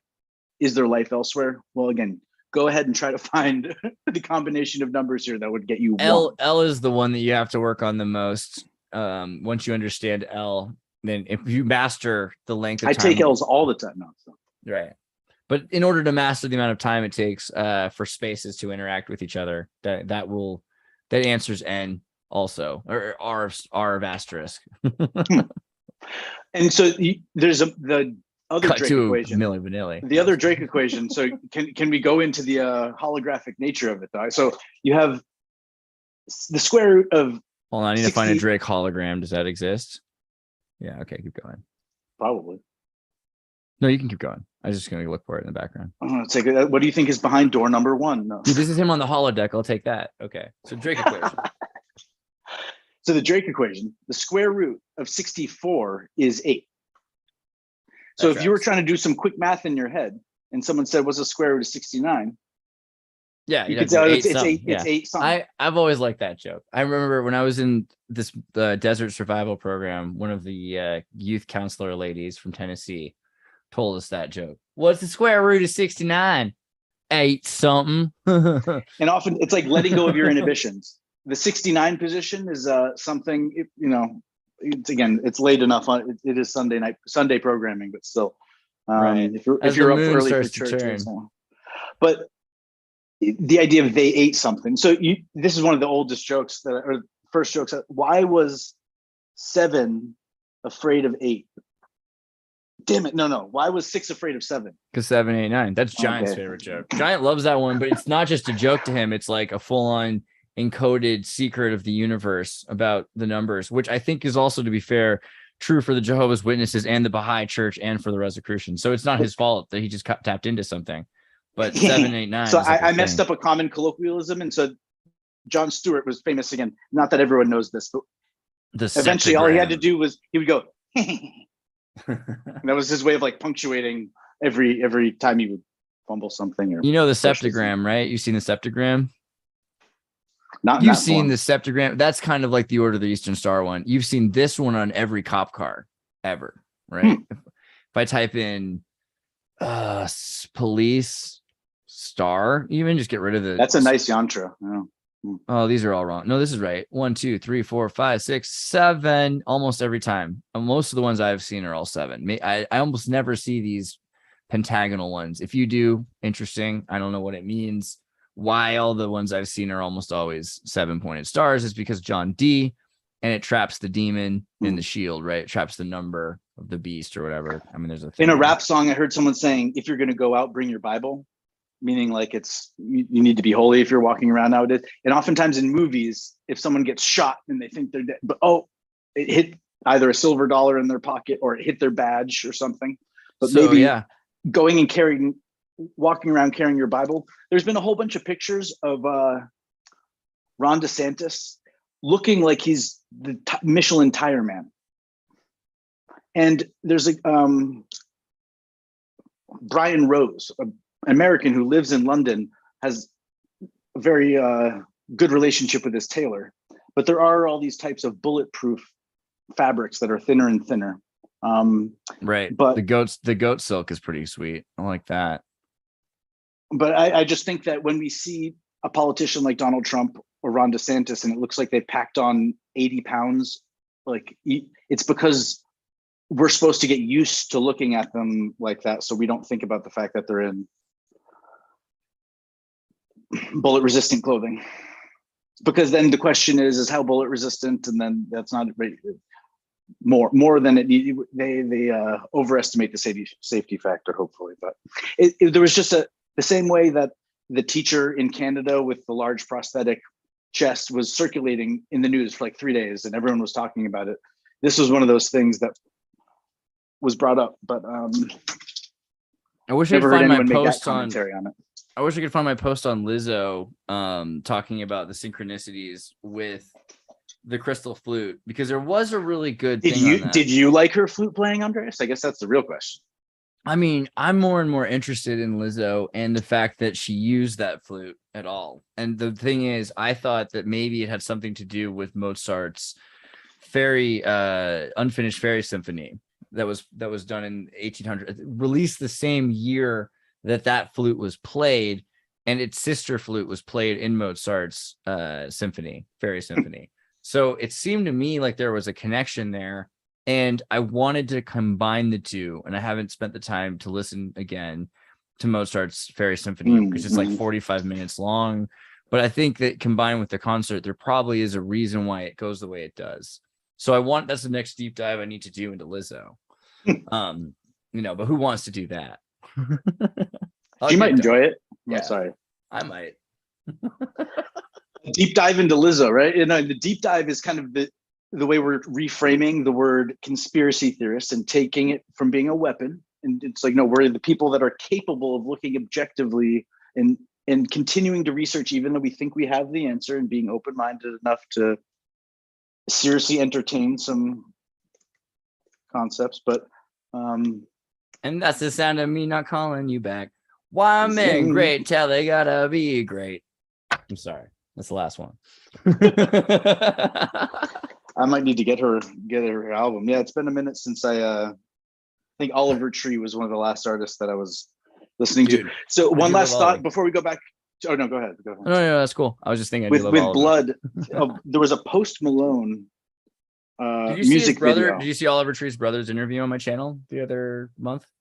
I didn't know. Jesse, he's in China, and he's an animator and does a lot of illustrations.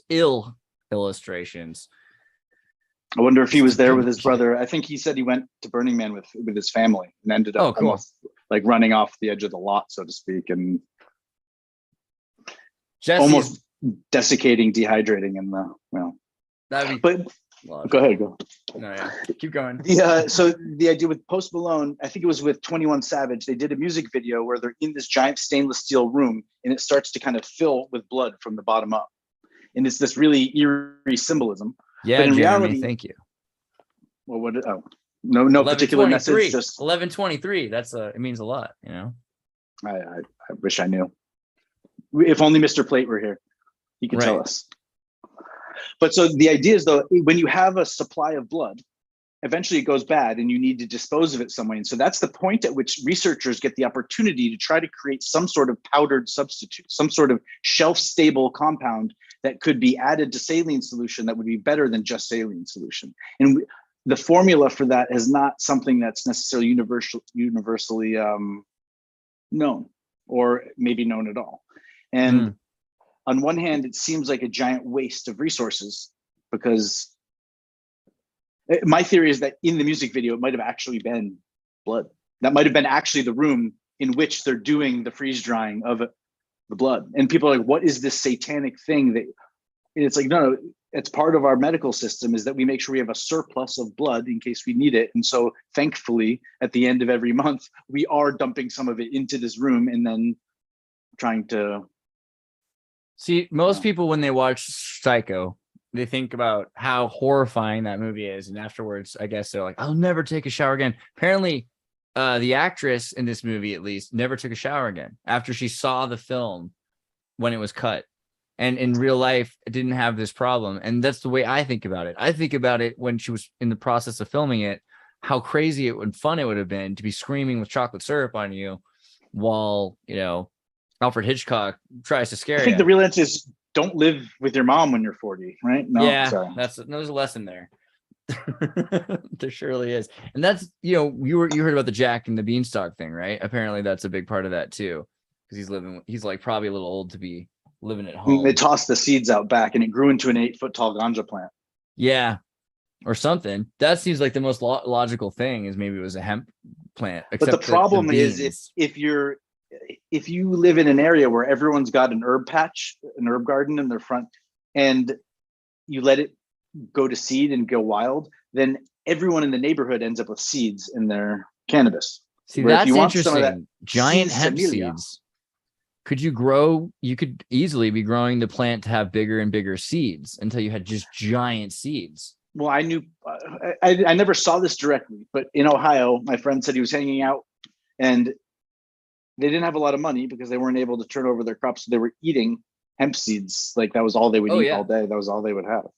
Yeah, that's basically, I love eating hemp seeds. That's like the way to go. You get some hemp granola protein. Let's see, hemp seeds, organic.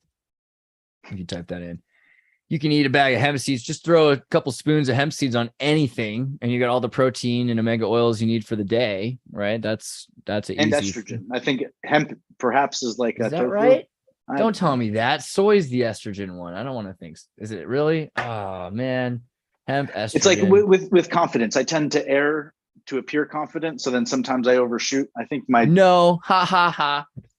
And I'm only saying ha ha ha because I still eat. But does it? Okay, it doesn't contain it, but does it elicit it? Does it have impact? It says it does not. Okay. Yeah, it's chill. Must be true. I mean, quinoa, hemp. Babylon newspaper says so. You gotta go with the hemp thing. Hemp is just gonna save everybody's life. Like the oldest thing we have written is actually a hemp document, oldest recorded. It's a hemp document with hemp seeds and hemp leaf inlet on the clay, and gosh, I wish I could find the old video of it. But so it's a story from these monks talking about how that they had this horrible winter time that lasted a year, an endless summer, and they lived off nothing but the hemp seeds, and that's how they survived. And so, I mean, pretty cool. It's like, remember one day there was a giant who lived on the hillside, and he was so mean he stole all of the hemp babies. Babies. Yeah, that is what you said. So here's a fun little interjection. If I said maresy dotes and dozy dotes and little lambsy divey and kiddly divey too, wouldn't you? Does that mean anything to you? I mean, eventually I would probably die. Is that what he said? Kiddly died? I don't know. Kiddly died. No. So now, if I say it again, mares, which is a female horse, I believe. Yeah. They eat oats. So mares eat oats, and does, which is a female deer, eat oats. And little lambs, they eat ivy, like the plant, right? So mares eat oats and does eat oats, and little lambs eat ivy. And then kid, which is a baby goat, kid'll eat ivy too, wouldn't you? And so this is I believe it's Irish in origin. And it's something, if you hear it growing up, it's one of those, once you hear it, you kind of always know that's what it says. But without that bridge of translation, making heads or tails of it is not easy. Dude, my favorite is in Lewis Carroll's 'Twas Brillig, right? 'Twas Brillig and slyly toves did gyre and gimble in the wabe. All the mimsy were all borogroves, and the momras outgrabe. And so this is to teach people. I used to, when I was teaching English as a second language, use this to teach grammar, because you don't need to know any actual diction. All you need to know is the syntax, flow, the syntax of the grammar, and then you can start plugging in your own object variables, whatever nouns you want and verbs. Yeah, I wrote some sort of response to someone's podcast, maybe just as a joke, saying like, why isn't this timestamped, and kind of complaining as a customer, being like, but it was 40 words, I think, and all of them began with the letter P.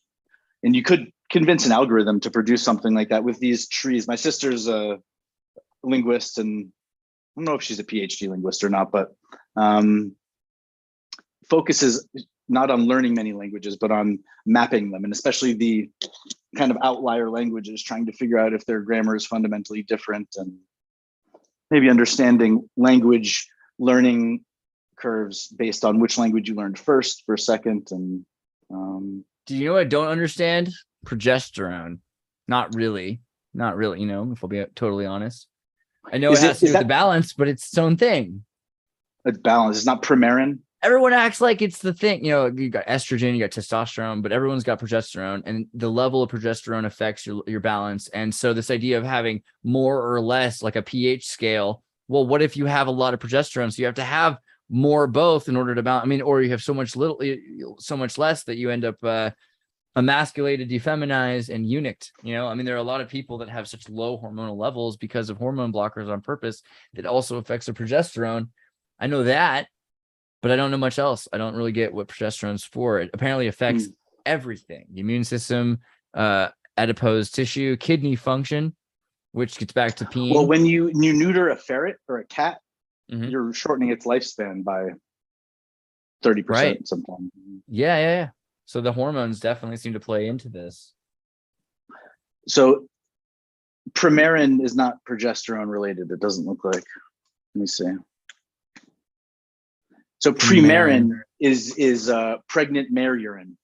Oh, it looks like it's a That's- cream for estrogen. Yeah, but it's consumed. It's literally, but isn't that a nice brand name? Sounds Yeah. all scientific. No, it's literally pregnant mare's urine, and it contains a high amount of a certain type of chemical. And people love taurine. I mean, well, the first baseball player to get caught for steroids was in the 1800s, and it was because he had sewn, I believe, it wasn't injected substance withdrawn from bull testicles. He literally say gave himself bull balls. I think it was in pitcher addition Pud to- Galvin became the first baseball player in 1889 to be widely known for his use of performance-enhancing substances. Galvin was a user and vocal proponent of the brown secret elixir, a testosterone supplement derived from the testicles of live animals such as dogs and guinea pigs. Bruh, that's a fun fact. Back in the day, the butchers knew how to cut the sexual glands out of the animals so that their daughters didn't grow beards, right? Oh, yeah. Because if it's like if you feed it to them at the wrong time, but Interesting. and if you don't know that, if you only consume the meat, you don't realize that steroids is something that it's like the poisonous part of the fish you learn to cut out to some extent. Little girl eating hot dog. Is that going to be? Yeah. This poor girl doesn't know what's in the hot dog. I remember this being a serious thing though when I was going to cattle ranch branding, because they will, during the branding ceremony, they will neuter the cow and then they'll fry up the testicles. So I was in line at this like family event of these Porter ranchers, and they were feeding us fried testicles, but I didn't know because I was like 7, you're 8 years old. And by the time I got close enough to see what they were doing to the cows and realized it was far, far too late. But it's like you might as well eat them while they're fresh. It might be why I'm such a Chad. So you never. So in the sea, in reptile organisms, if they're in an environment that has lots of heavy metals, their scales will actually kind of allow them to get rid of it. And that's where it exists. They excrete it. Whereas the reproductive organs don't contain heavy metals. So if you have, they say don't eat a lot of dolphin or tuna or other large prey fish. Unless you have a lot of miso soups. Yeah, I'm a big fan of the miso soup. Solves everything. Spirulina, it's my fat girl diet Dr. Pepsi kind of thing. I can get away with a lot. Here's something I do think is kind of messed up, and I would, I doubt most. I don't care who hears me say this. I think it's kind of weird, and I almost think I hear where Pete is coming from here. That it's crazy that we take animals and brand weird occult sigils all over their bodies. Am I the only one who thinks? I mean, the neutering, the cutting off of the horns, it's getting a little much there. Maybe you're trying to spay your cat. I get what you're doing there. It's a little much though. And then you move on to this. This is the thing they do. Well, you could hide a map on the back of a whale oftentimes the whales are depicted with having like a slab of their back cut out, and the skin is like 8 inches thick before you can get to the blubber. And they're not necessarily killing the animal. Cowboy Cody says we poke a blade into carotid and let it go to sleep painlessly. Interesting. What's the carotid? Two major arteries in the neck. So it's full on carotid artery. Yep. Okay. Oh yeah. Carotid. Right. Sorry. Oh, so then it's just kind of instant, you think? I don't know, man. If Flatliners. you watch Waking Life, I'm pretty sure that there's a lot of tryptamine in a cow. I mean, that's the whole Veda in one go. I wonder about the spleen I of thought a that was cow. turkeys. Beef cow. Cow spleen. How big is a cow spleen? Yeah. Thing is, Bigger. they've got multi-compartment stomachs. I'm Bigger not sure spleen. horses do. Bigger, Wow. badder spleen, look how big that is. That's crazy. So a lot of blood. And it's not like a bladder where it's containing liquid, right, free just going roaming. It's through it. again, I think it's more of a spongy type thing. Dang, that's a lot of blood, though. So I mean, you can say that you're not killing the cow that way. I'm not against it. I don't want you eating vegetarian, cloned, whatever, synthetic. Well, you wonder, Yeah. some of the fighters are so skinny. Is there a process to remove their organs before they fight, because their organs are just going to get bruised and battered anyways? And so, Oh yeah, Bill and Ted, robots. I like their abs. it's like preparing your pig for the show. It's like ancient tradition. It's just what you do. But well, okay. Wait, was this Sicard? they already did their comeback. They made their own movie where, I don't know if you saw the most recent Bill and Ted. Oh where yeah. They worked on the production themselves at a lower budget, and you could see how they got better at movie making as the movie went along, which I don't know if it was a story they were trying to tell, but it got somewhere. I really think they needed to like secure the song that saved the world before they started the movie. If they're going to see, I think my Glow Yoga song is that song. You think maybe I'm joking? that's the point. No, but maybe that's the point. Maybe it's not. If I could just make a dance that went with this song, then I'm gonna be on. And like I did, I didn't even make up the dance. It just goes with the song, But there's so many good bands. They could have gotten like Wolfpack or something like that. Like there's so many of these like jazzy East Coast math rock funk bands, college funk, that would have been really good to throw in there. But I don't know. I've got my own issues. I've got 2 spots on Google Earth you could pull up. One's called Fuera Bush, which might mean Führer Bush, or maybe the Burning Bush, and then there's a Sable Island. But if you are, am I spelling that right? Fuera. If you you got it. They're Fuera Bush, New York. Okay, all right. A hamlet in the town of New Scotland. Albany There's a County. giant pit mine, which I didn't know those existed and dotted the landscape. It's almost like giant coliseums, essentially. It's like a reverse pyramid, a reverse stepped pyramid. I'm looking for a picture of the pit mine. Oh, if you just go to Google Earth and Fuera Bush, it's fair hard to miss usually. But when I showed this to my dad, he made the joke, "Oh, you found Fuera Bush." Because I was thinking burning bush. I was going biblical with this, and he was making a joke about the son of the former head of the CIA. Oh yeah, 2 directions. There's definitely something to that too. Okay, so here is Fuera Bush. Yeah, maybe zoom out a little bit before you get in too close. But this is there's a whole bunch of train tracks right near there too that are kind of confusing. But how far out do I have to go? Albany, Ponto. How deep do I have to go to find this pit we're talking about? It's interesting. Yeah, the way it's the resolution's pulling up. I don't know if you've downloaded Google Earth, this special.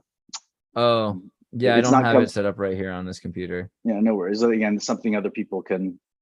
But the other one that's a little easier is a Sable Island. So that one. Oh wait, where's the? Okay, so Fuera Bush. Oops, failure. Sable Island is right. Yeah. So that shape reminds me of the Egyptian depiction of the goddess that's kind of doing this over. Is it Osiris? It represents the night sky or something. But this is an island. Oh yeah. I knew it. Let me see if I can. So go ahead, keep going. Yeah. This is an island 100 miles or so, I think, off the coast of Nova Scotia. And my understanding was that the continental shelf was kind of clear sailing, that there wasn't any major obstructions. And just by poking around enough on Google Earth, eventually found this thing. And it turns out when you type in, I did it. There you go. Boom. Yeah. I was thinking. And so I knew what's it, but interesting is the island is very small, but it has a freshwater spring coming up from underneath it that used to be visible on the surface and planes would land on it. There was a base there. It's kind of a radio relay station, the farthest one east. But now the freshwater is kind of mixed in with the salt, with the sand. Oh, And you know how it was settled by French people is because there's only horses that live there. the French do that. What you eat. And there are, the funny thing is Google Earth doesn't show any shipwrecks, but if you type in Sable Island Look map, at this. It just keeps going, but it's all like fogged at the end there. Are you kidding me? well, it's the shifting sands. There used to Sure. be a secondary Cape Cod hook that would move up and down and kind of cause wreak havoc on shipping patterns. So there's nothing on the island but a freaking airport. Okay. Weird. radio this is- relay station. Yeah. Okay. Or above or below ground. Again, this is 100 miles into the ocean on the continental shelf, and there's a freshwater spring. Pretty cool. What? And this is Canada? Bruh. That's pretty cool. And again, the one thing that'll demonstrate the point, if you will, what is it? Be patient with or tolerate the barking directions of, if you just Google Sable Island map, and as opposed to actually in Google Maps, it'll pull up kind of a touristy poster, and it documents all the shipwrecks. So I guess type in maybe map shipwrecks. Oh, there we go. It's upper right.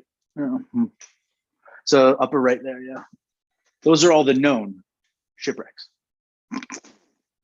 Oh. And apparently they come in. Yeah. Whoa. Because nobody knew this island was there. It's one of these like information hazards that's emitted as like a barrier to entry, so to speak, perhaps. You can't get there from here sometimes, and once you're stuck in that sand, apparently again it might begin moving underneath you as well, and maybe that's a giant 400-foot Titan that's still alive and it shifts and moves. Stellium would like that idea. And by the way, kind of like an eye.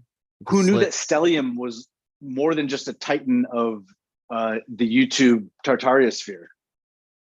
Did you know he said he was the first hacker to go to jail? Oh Is that what yeah, he said? I have an interview with him on that. I think if we start Incubate, he's got to be the CTO, right? I mean, not a bad move. Just a thought. So the anyways, if anyone wants to build a balloon that's going to do some aerial photography, I hear doing it between Florida and Cuba usually doesn't work out so well. But if you go to Sable Island, that could be a place where you find some.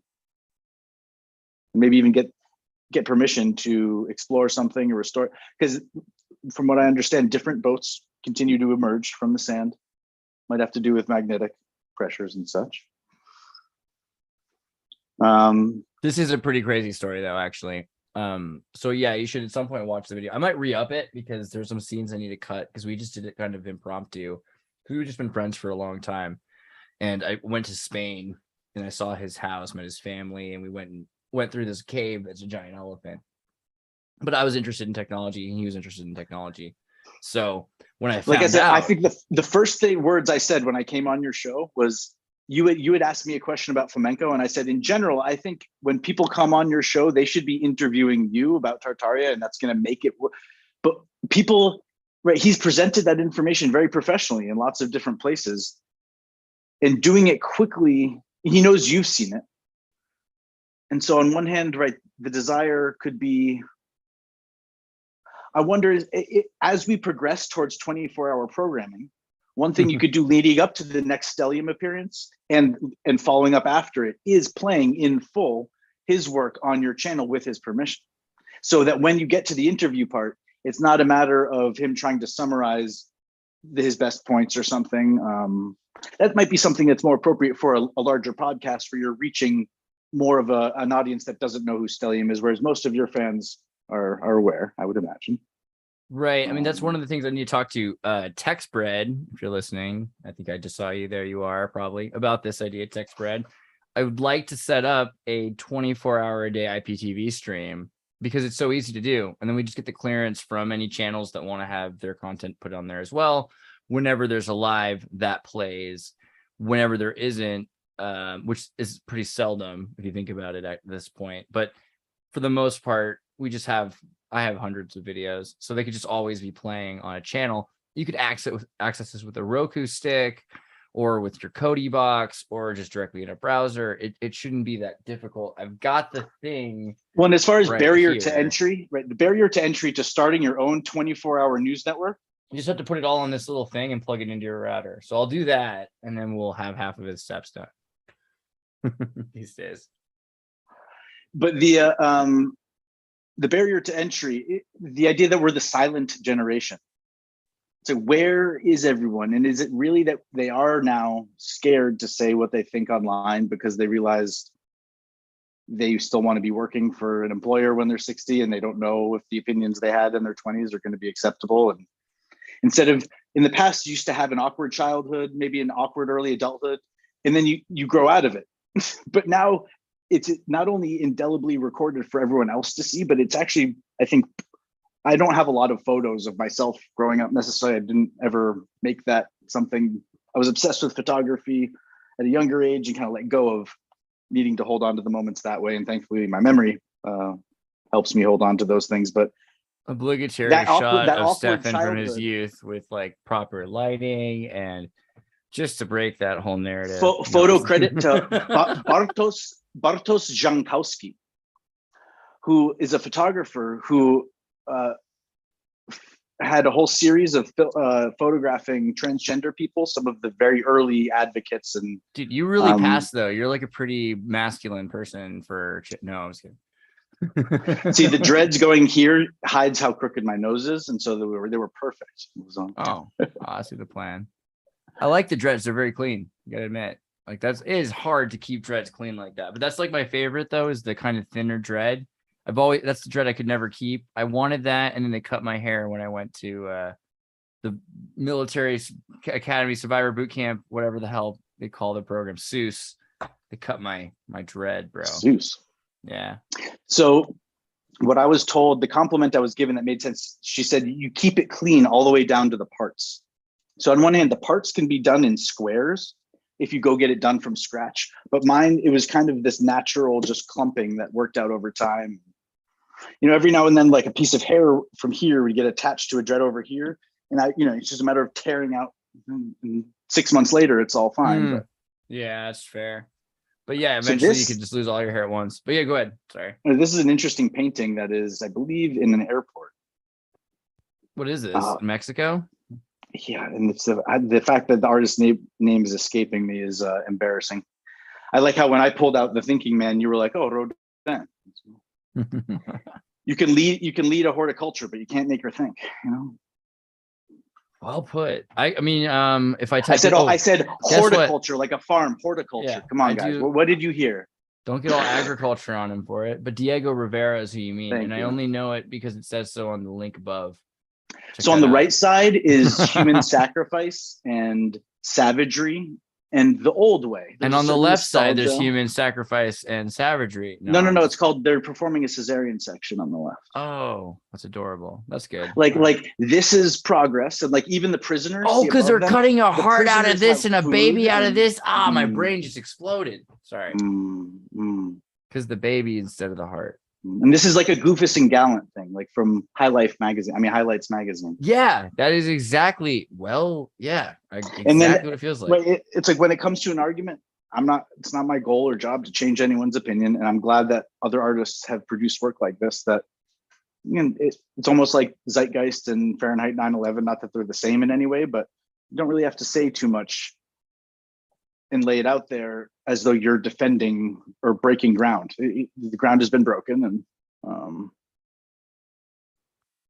spring-loaded exoskeletons. Did we do this one? Talked about this at some point. So ranking coincidences. This is one that could be fun to read out loud. Here, I'll zoom it so you can read it better. Sure. So the outside of breathing, what was it? So we'll get to the list of coincidences. So after this, maybe before we're wrapping it up, just going through a little bit of math and thinking about the shoulder rolls and breathing, that we got a lot of good feedback from our video. Right. We should do one of those. I even got good feedback. I watched it later and watched you get relaxed and really fully participate in it and like kind of get lost in the exercise. And as a teacher, that's the selfish part of it, is you're like, oh, I did net good. And it's like my good deed for the day. But bro, we could do another breathing. Let's tell me if whenever you feel it's prudent. The way I want to tie this thread up to a Mr. Beast video where eventually he even is doing it. And then the mathematical calculation that we're going to do is showing that if you do 10 minutes of silence in a video and you get 10 million people to do it in a day, that's 700 years of silence and breathing that's accomplished together. So even if you just do 1 minute of silence and it only gets to 1 million people, that's still 7 years or something like that of silence. And just by releasing a video and you're creating that much, that many man hours of silence and stuff, think about if you could harness that for something else. And you get people landing together to experience the stillness, and then can they go write 5 compliments to someone on social media? Just a happy memory and type it. You know, something people can revisit later.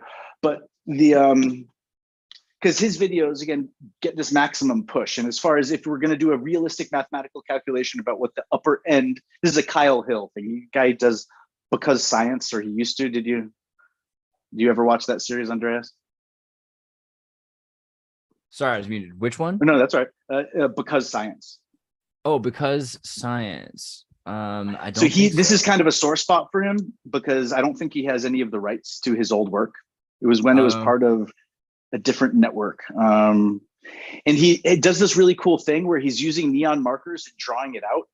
But when you think about it, it's got to be reversed, and it's one of these like trade secrets. He's not allowed to tell how he does it in real time. Maybe he memorizes it all backwards. Maybe it's a rear projector, all this stuff. Obligatory one eye picture with devil. I mean, that's a good frame.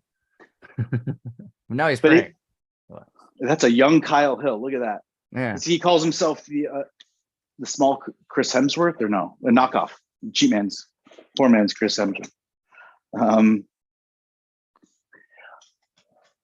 Give it a shot. And so he recently said, because magic, as it's very rare that he'll offer that as a solution, but I think that would be a great spin-off show that if we were going to have him on once a month to kind of, because magic, that's a good thing. Yeah. You know, Clippy, the thing that would show up in Microsoft, he would be Clippy, or like VH1 pop-up video. And when we would talk about something like a string going around the earth, or how quickly does the silence build up when it's done 1,000 people watching, and just to kind of be the authoritative source for the mathematical analysis of something, not reaching a specific answer, but to model how you would break it down into, he does every, models superheroes, superpowers, and that sort of thing. He fancies himself the next Bill Nye, but please. Do you want to do like a mid breathe right now? Or are we going to do Sure. Yeah, that's now. a good idea. All right. Yeah. So before I start cueing the breaths, just on your own, find a comfortable seat, try to distribute. Do you have should your legs be right leg or left leg on top? Do you have a feel on which way you do it? I do it right, but I have my left leg on top. Should I be going with the right leg on top? For me personally, again, I don't know if it's a disability or a condition, but my lower back actually doesn't allow me to sit cross-legged, let alone with one leg on top of the other. Okay. And again, as like a pack animal, we'll be all right. It means my lower back isn't relying on strength when it gets to a certain point to hold itself up. So if I were carrying a load and keeping a flat back, some people that would lead to kyphosis in the lower back and it would make them round it. But it's like I'm leaning on tendons, and it's just, there's a stiffness and a rigidity there. And it's because I actually don't have the flexibility. And so for me, I think another one of the photos I sent you is using a whole bunch of cushions and pillows, and it's called restorative yoga. The goal is to feel like you're weightless, because even when you're sleeping, your body's sending energy to your muscles to kind of keep everything balanced. But ideally, before you leave the seated meditative position, you kind of feel like you've left your body through the top of your head for a brief moment. So as we tune in, one good thing to do is plant both feet squarely on the ground, if possible. Maybe adjust your feet a little wider. And then your palms are going to be face up. And what this is doing is, instead of turning over the palms to face down and rounding the shoulders in, take a few chances to roll your shoulders up and back as they're kind of keep flipping the plate up and over and getting the pencil to pinch back between your shoulder blades. And a lot of times there's tension and even inflammation in the upper neck and the shoulders, and you're not going to be able to just stretch and make it feel good. Part of it is actually moving that fluid out of the space. So by shrugging your shoulders up to your ears, we're not going to try to pass out. We're not going to hold it for any, but by doing that, feel that you're actually squeezing that area, almost like you're wringing out a sponge. So pick one direction and just start with small circles, and then let them get a little slower, a little stronger, and bring attention to your breath once you've kind of settled into this motion. Gently closing your eyes can be a good way to turn your awareness inwards. If it makes sense to turn your palms down, it's more restful at this point. The whole point of turning the palms up was to open the shoulders. Now they're open. And so now you can turn the palms over without turning the shoulders over, which is sometimes a tendency, kind of muscle memory, to move it all at once, as opposed to individuating the different muscle groups. So switch directions with the shoulder circles, start small and gentle again, and kind of let go of any sense of doing it right or wrong. Notice what's going on in your lower back, your mid back, and know that you're going to get more intelligent in those spaces as you spend more time sending your mind's eye and your awareness into those spaces.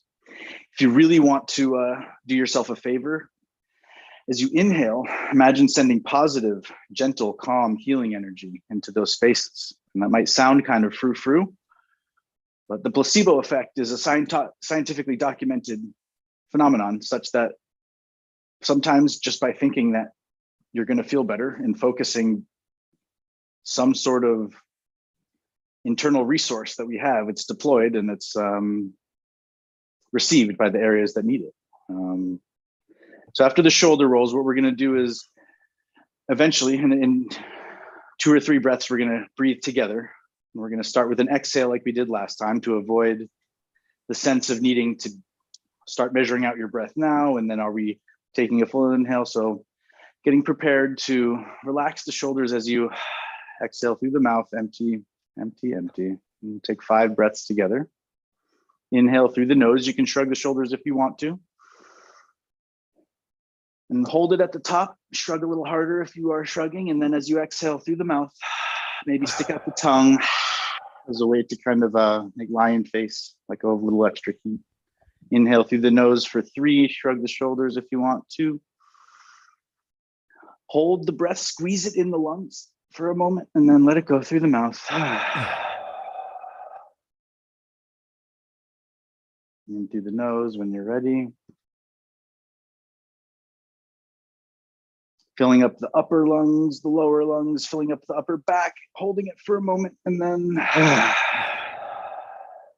maybe just natural motions that feel good.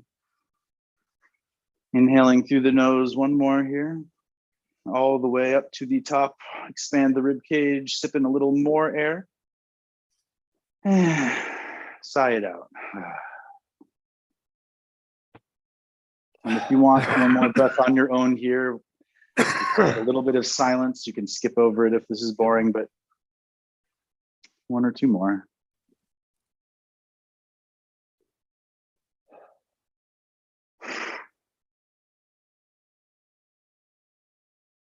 And just notice if anything feels different than when you started. And if there's any net good change, remember that's something you can come back to. It's something some people teach their children, because even if they put you in prison, there's certain things they can't take away from you. Were we just talking about this? About pressure on the 405?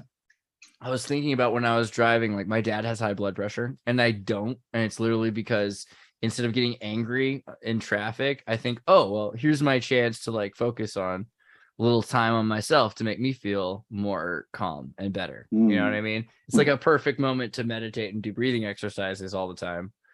So yeah. And the more traffic, the more yoga you could be doing.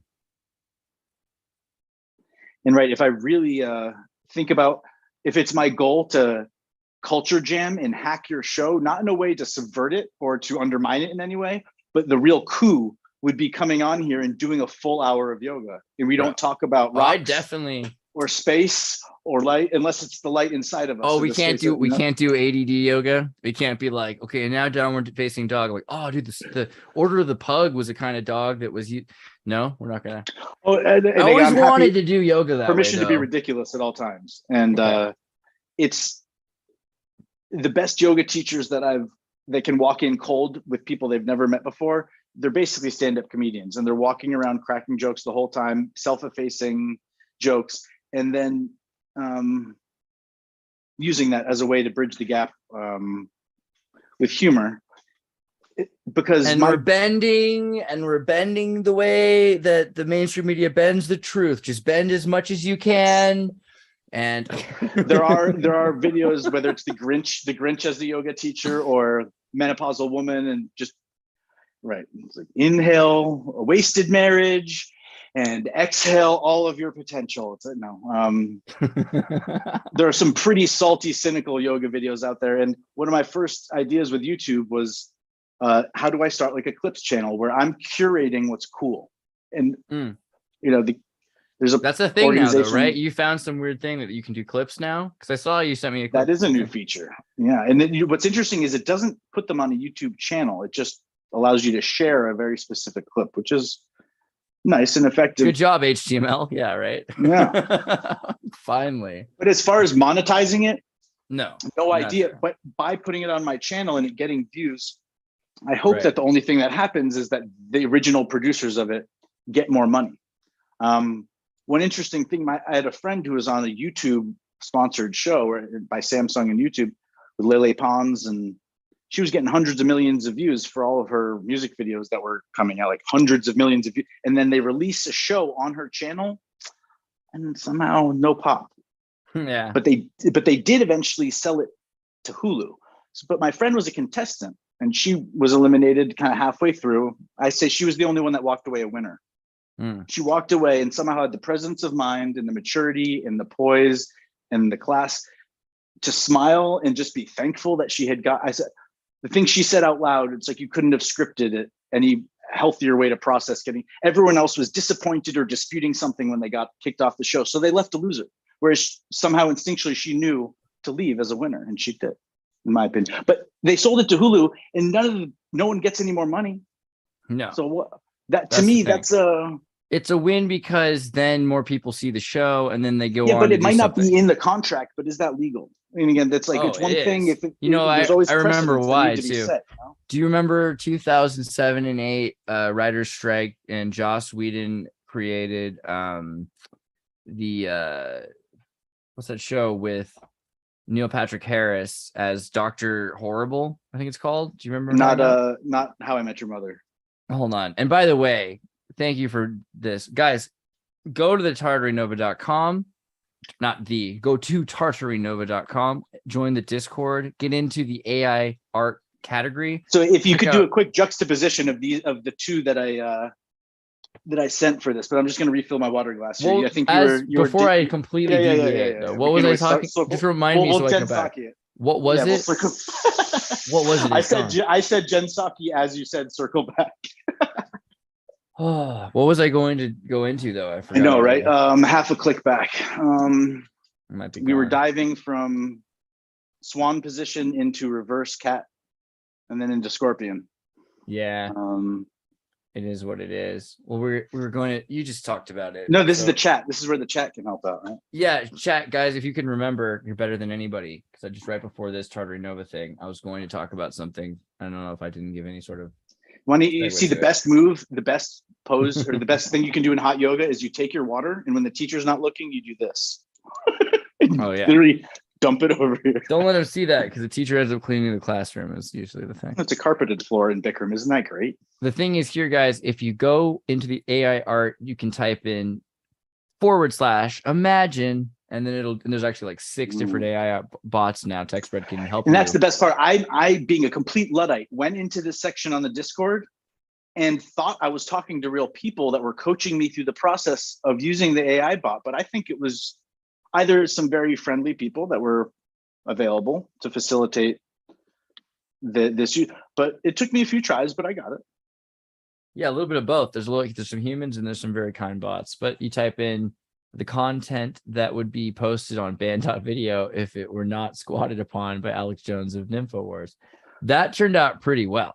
But so there I'm are two. impressed. I did one without NymfoWars, and I think it would be really interesting to compare and contrast the two, and try to understand how the AI managed to do this. Oh, wow. So InfoWars became,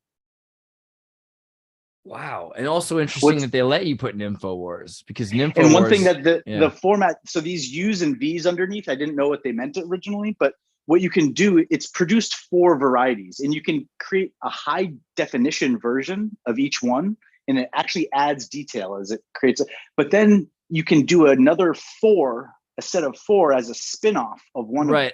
Let me show them what you're talking about. This is cool. So U is for upscaling, V is for variation.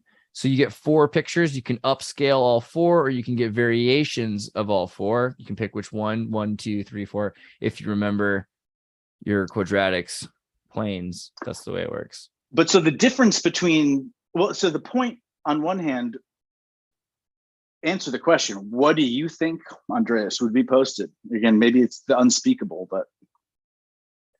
I mean, Joe Rogan talks about the Faces of Death video. There used to be these VHS tapes that were they weren't quite 8mm snuff films, but it was this stuff that was not circulated. What's that one that's like a honeypot for the FBI for anti-Semites? You know what I'm talking about? There's like a one. Poppy? No, sorry. No, but it's like a J-Date?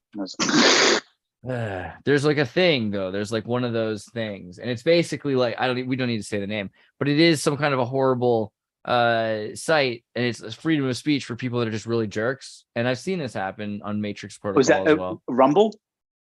No, it's like I forget. It's like 20 years or 10 years ago, but there was a bunch of people that were like alt-right white supremacists, and they were part of this group, and they didn't trust the Jews. The Tea Party? Something like, it was even more specific though. It's like beyond the page, I forget, because these guys were actually like ethno-nationalists and everything associated with Richard Spencer, and then beyond that. But the problem is they're an FBI honeypot designed to catch all of these people and trick them into violent groups, and then to watch them, what they say, and then to provoke them with the worst kinds of content. And I think what's interesting, they do the same thing everyone else does. They do fear porn, but instead of National Enquirer's Bat Boy, it's about Israel. It's all it is. It's not, and I'm not saying that just to downplay anything. I'm just saying, honestly, it's in Boston, the Bat Boy was a bit bigger deal, because if you swap out the right bat with the wrong bat, the Red Sox might break their 84-year curse. Right. So no, like Bat Boy may very well be the most serious thing. And I'm sorry, I didn't mean to use it as such a pejorative, because I mean, Bat Boy. Have you seen a guy named Boban? And no, the shape. Boban is a basketball player who's over 7'4", and his ears look like. Oh yeah, of course, Boban. Is he Croatian? Where is he from? They're a work of art, and you know what? I bet you they drain water just as effectively. You better not be Serbian. He's Serbian. I hate him now. No, I'm just kidding. I love him. I love the Serbs. I kid the Serbs. Attached earlobes. I think he's got attached. He's got a right angle in part of his ear, but I think they might actually be attached, huh? Dude, look hero. at that. Okay. Look at that. Yeah, it's all right because he's Serbian. Look at how small my freaking little earlets are, and it's very rare to have attached earlobes on both. I guess my brother has one attached and one not. Is earlet the technical term is like diskette? It's like the came up with it on the fly. I can't help myself. Fair. No, it's legit. I like it. Oh, he's a very personable guy. Yeah, he seems like kind of. I want to hang out. Sense of humor. I definitely don't want to get in a fight with him over ethno-nationalism. That's for sure. I get that feeling. He seems like he's just kind of a chummy. Unless he's offering us to join his. No, sorry. What about the hero's journey? So this is a friend on Facebook that is regularly posting great little quips and quaps, and this was just something. His commentary on the top was very similar to something that I've come up with. The terms "marching to your own drummer." Mm-hmm. But then I make up the beat as I go along. And that's kind of, it's just a great way to describe what I allow myself to relax into as part of a creative process of thinking, going to architecture school and being presented with tasks where within 3 days, you have to come up with an idea that you're going to be able to work with and build on for a whole month, so that if you don't have the right kernel, it's not going to. But I just think my mind kind of goes numb when it looks at the circle in the center. But Rick and Morty's episodes in theory follow maybe some sort of arc like this. And as you're piecing together, it's like seasons 10 through 40 of Rick and Morty might be just written by an AI, you know, following the canon format. So these are the beats you think of a hero's journey, or these are the different directions you can go, or do they have to go in a Well, I wrote this when I was in 5th grade. No, I'm just kidding. This is some boilerplate thing off the internet. I don't know. My reason for including it was the commentary on top. And I'm gonna show you the beat sheet. You know the beat sheet? Can't beat the beat sheat. It's all about, you can't save a cat without Blake Snyder's beat sheet. Huh. Have you heard of this? Save the cat? I've not heard of this. Save the cat. So it's like there's 15 beats to a story, and you got to save the cat. That's the point of the story, and it's the name of the book. Let me see if I can pull up the written. It says here, opening image and opening snapshot. Creepypasta. Right. Oh, sorry, no, I just interrupted. You were about to. No, I mean, if you're going to tell a intelligible story, like the way you got to do it is different than the way people do it in Hollywood. And this is the way that they should do it if they went to school in Hollywood in the 60s or something like that, like the very few precious USC students. Unfortunately, a lot of them are all insane. No offense to Lynch, but you start with an opening image, right? You don't start with, and the backstory behind Andreas's name and his life. No, you start with someone punching Andreas in the face, you know? And then that's like, wait, what's this about? Who's a guy getting punched in the face? That's it. And then the theme stated, well, this is Andreas. He's getting punched in the face, you know, and he's getting punched in the face because why? Well, because he believes something. And it's almost a form of like sensationalist broadcast journalism, or where you have a hook and you're leading. It's like the idea of the first 2 pages of the book. I might have made it more American. It didn't have to be punching in the face. It could have been sex in a bathtub. It could have been, you know, suicide in a bathtub. It could have been a cat that gets out the window. You know, but I like the more American punch in the face. I think it's a very Tarantino. And something that it belies regular explanation. There's something that seems incongruous, or where you're going, right. There's a story behind that. It's a shocking, traumatic. It should be, in my opinion, film should start with a shocking, traumatic opening snapshot that is inexplicable. And then from there, later on, it shouldn't be that you really understand it much until the 12th beat, the Dark Night of the Soul. Which is all arranged marriages in the future are going to include your masturbation history and schedule, and they're just trying to figure out if you're compatible. And then they've got to coach you both through the porn you're watching to appreciate the same types of fetishes that are safe or acceptable. And I mean, that is a good way to make $200 an hour, or 400, I guess, if you did it couples. I don't know. So theme stated, set up, then the hero in the ordinary world. The person you're with, it's like you're down from day one. It's like, right, if all shit hits the fan. Is it humility, or again, it's like, I have another friend who was on the TLC, 90 Day Fiance, and she wasn't one of the main contestants, but has since done like seven seasons worth of commentary on the episodes. Wow. And has a spinoff on, I don't know if it's on OnlyFans, called Pillow Talk. And she does have a younger daughter, and some of the tough stuff that they talk about on Pillow Talk is obviously not kid safe, but she's now got lots of advertising for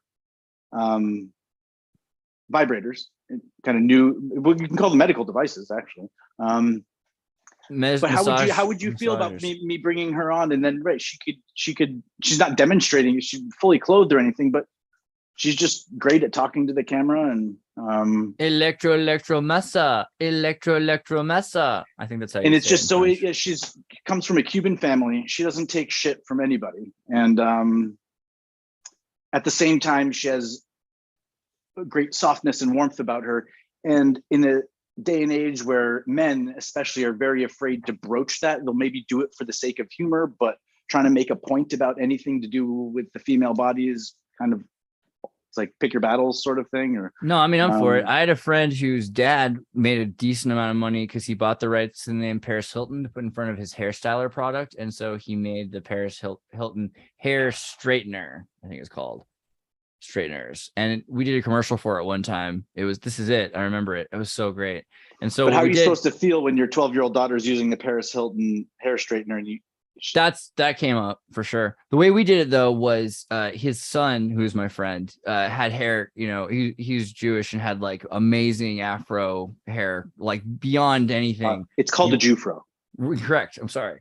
The Jufro, but it was just with luster and thickness beyond comprehension. I mean, you'd be like, yeah. No. I mean, this is out of control. I don't know what was going on with this dude, but it was like Lebanese, but so he had this we did this commercial where he's walking down the road, bouncing around with his baggy pants and his hair bouncing up and down. And then all of a sudden, my friend Maitland drives by and has this like long straight hair, like he's out of Pink Floyd or something. He's like, "Hey, kid, why don't you get some long, beautiful straight hair?" Then he like turns his hair really fast.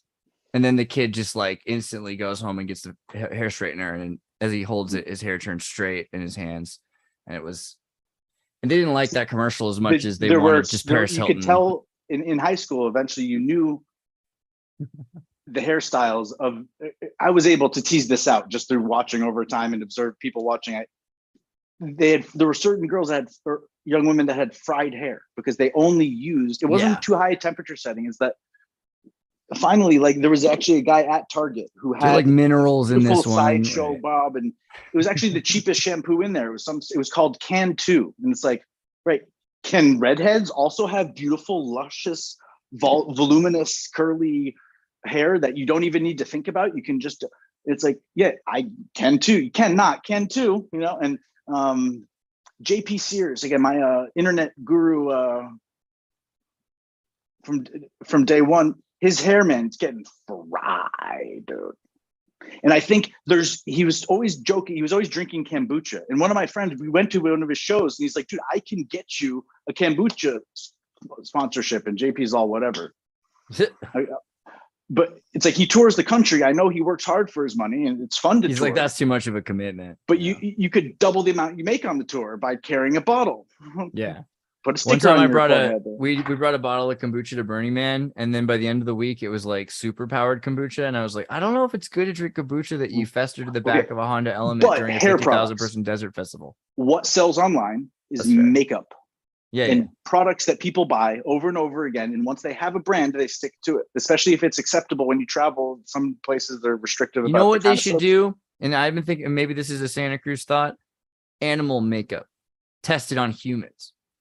So the deal would be that the humans make sure it's safe because like they're the only ones who care, right? So like they're the ones who should decide. And then the animals, they're the ones who can tell you if it's hurting, and 1 to 10, And all these animals that they usually just force feed lipstick, they actually should get done up, and we should put them up on TV and we should like, look, this is actually how good a monkey could look. People have never actually shown this color eyeliner complements. They never do it. And I feel like and there's probably money there too, because humans have animals and they pay for their animal. They don't have kids anymore, so they might as well be paying for their animals to have makeup. That's going to be a thing when dogs hit like 4 and whatever. I like the idea though. It's almost the Native American, where if you are currently feeling like you're in that space where you're not net positive, that just means that you either in your previous life or previous iteration were just the richest person, because there's certain traditions where the richest person throws a party for everyone and then becomes the poorest person. And this happens again and again. Right. And that way everyone gets treated well. There's a DuckTales about that. Yeah, sound gets weirder and weirder. There's a one where he hits his head and Scrooge McDuck forgets who he is. And he looks up at a poster of Scrooge. He's like, that guy's a horrible person. I got to fight him. I must be his enemy, And then he becomes like the leader of the free, I don't want to call them Marxists. They're like 19th century socialists, but. I had a friend named Precious Jules, and she insisted that you not call her just Precious or Jules, but how hard is it Precious to apply? Jules. But people somehow, it's like, if it was a guy from New Jersey, if it was a guy from New Jersey, I wouldn't do it. But if it's, and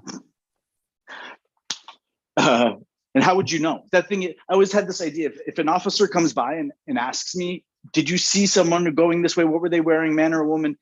You just get to the point where they're asking you, man or woman. You're saying, well, officer, I didn't look between their legs. And even if I did, what would that tell me? And what would that tell you? And they're going to sit there and argue with you for 15 minutes about, well, why won't you tell me if it was a man or a woman? And I'm going, because I didn't look between their legs. And even if I did, what would that tell me necessarily? I don't know what and here you are hung up on these details and they're getting away, or it's like, can we switch to talking about something that is more definable and just move away from? Is there like a pretty good like genderless high class, like, because you can't really say milord to milady exactly. You could, but it's not right. Is there a word that really could just work? You could say, because I see dude, Like I see fellow, comrade, fellow. see fellow, dude, comrade. These are all very equal. Where's the higher a fresh whopper daughter. Have you heard of this before? No, never. So I learned about this when I was in elementary school, Fresh almost as a whopper joke. daughter. And it's one of these funny words that gets everyone to pay attention.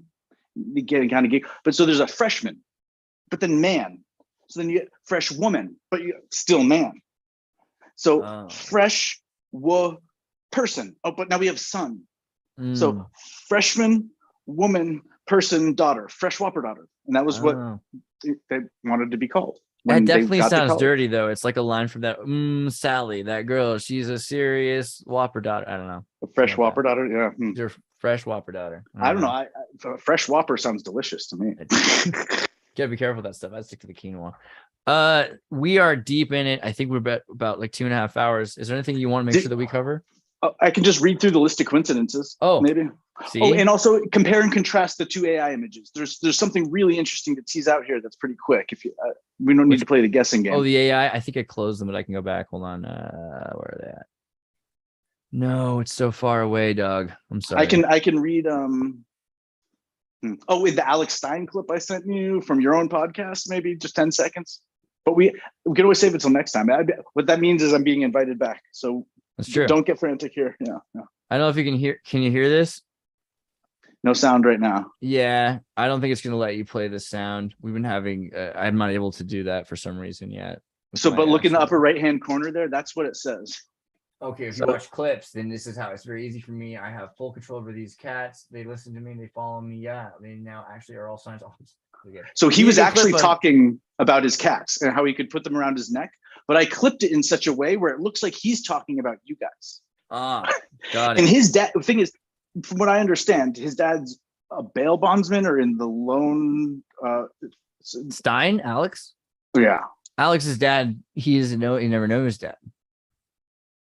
It's a whole comic book waiting to be written, you know. And maybe I was again my brother. Alex Stein's dad is Tucker Carlson. Don't want to let anyone tell you different. Yeah, his biological father. Yeah. Not bad. Duncan Trussell. It's funny. Oh yeah. As far as fake history, my brother, when he gave 3 interviews for Inc. magazine or something, just there were 8 sentences about them that contained 0 facts about his actual life, but it's plausible.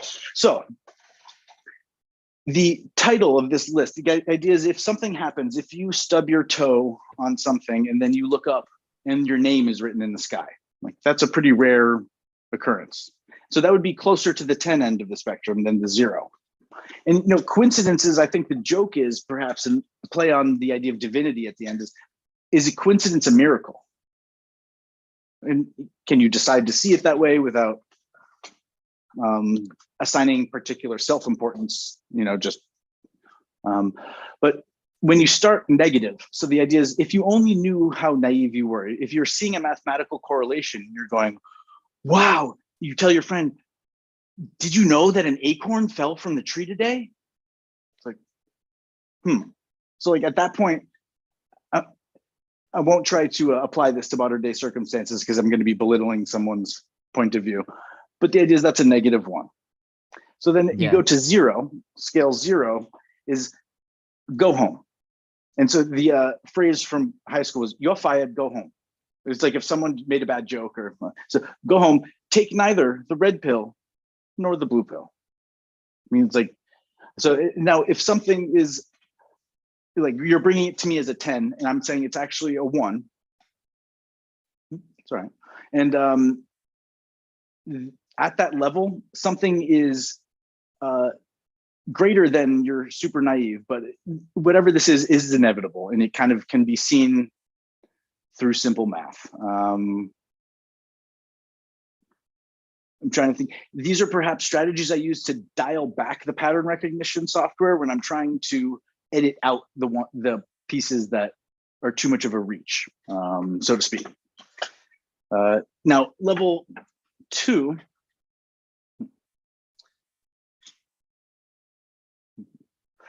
and maybe just zoom out a little bit if you don't mind. But so is still not impressed. So we're working our way up here towards greater and greater levels of improbability that something is going to happen. And this is perhaps going to be included in a book of poems as one of two kind of ranking lists. It's just a short little thing I call this book. I'm working on this book. So 3, my reaction if you present it to me, it's like, oh, whoa, that's pretty neat. Like, it's pretty neat that you can nest the Platonic solids within each other and get some sort of proportional arrangement that's similar to the macrocosmic proportions and arrangement of our solar system. Is it coincidence? Or is it actually an emergent phenomenon that has something to do with the deeply fundamental principles of Platonic solids? So 4 is above simple sacred geometry. It's like, oh, wow, I've actually never even seen that before. Like the first time I heard of the 64 star tetrahedra, it's like Nassim, Mr. Harriman, like, wow. Where are these things at? There we go. Yeah.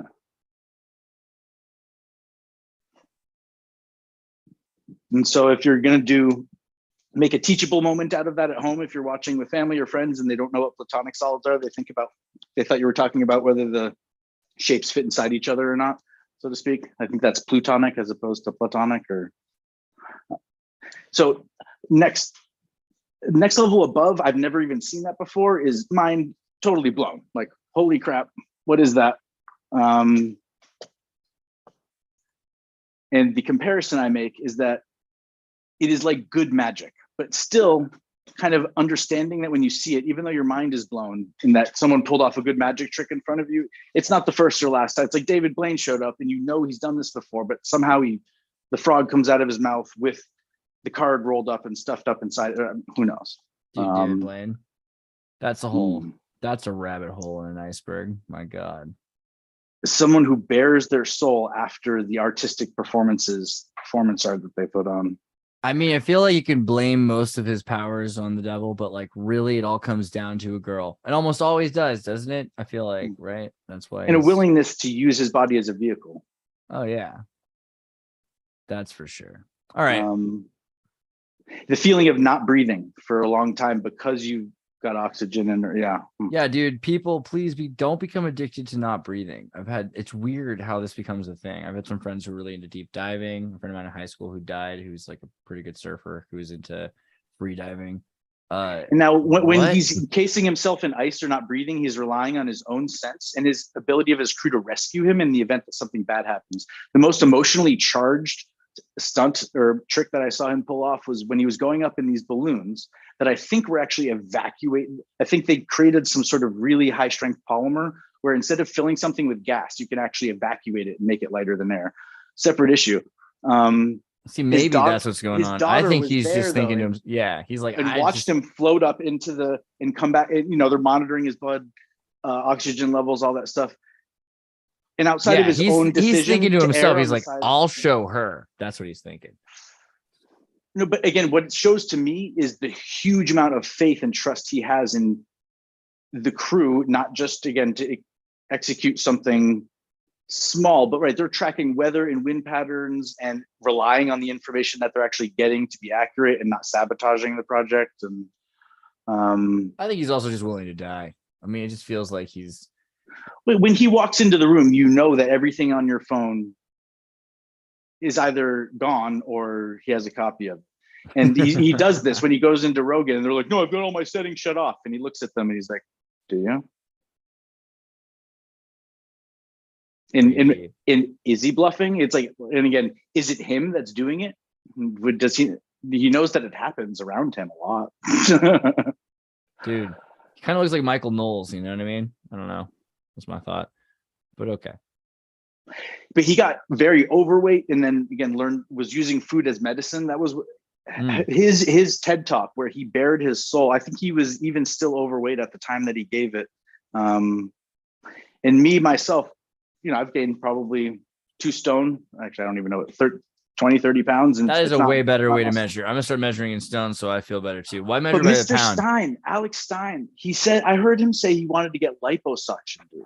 And I'm not saying that he's not a little pudgy, but so am I. Will Ferrell, though, said he did this early in his career and he really regretted it. And so if he's going to talk to someone, about getting liposuction done because it's not what you think it is. Yeah. You're I don't literally getting eviscerated, and there's a lot You of shouldn't do healing it. that has to. I think if you're gonna do it, go to Panama, get the No, aqua suction and freeze it No, so that it's you can called inject going it to into your hot kneecaps. yoga two No, or but three like if times you, a day the only with reason me. you don't hear me out. The only reason you would do it is not for cosmetic.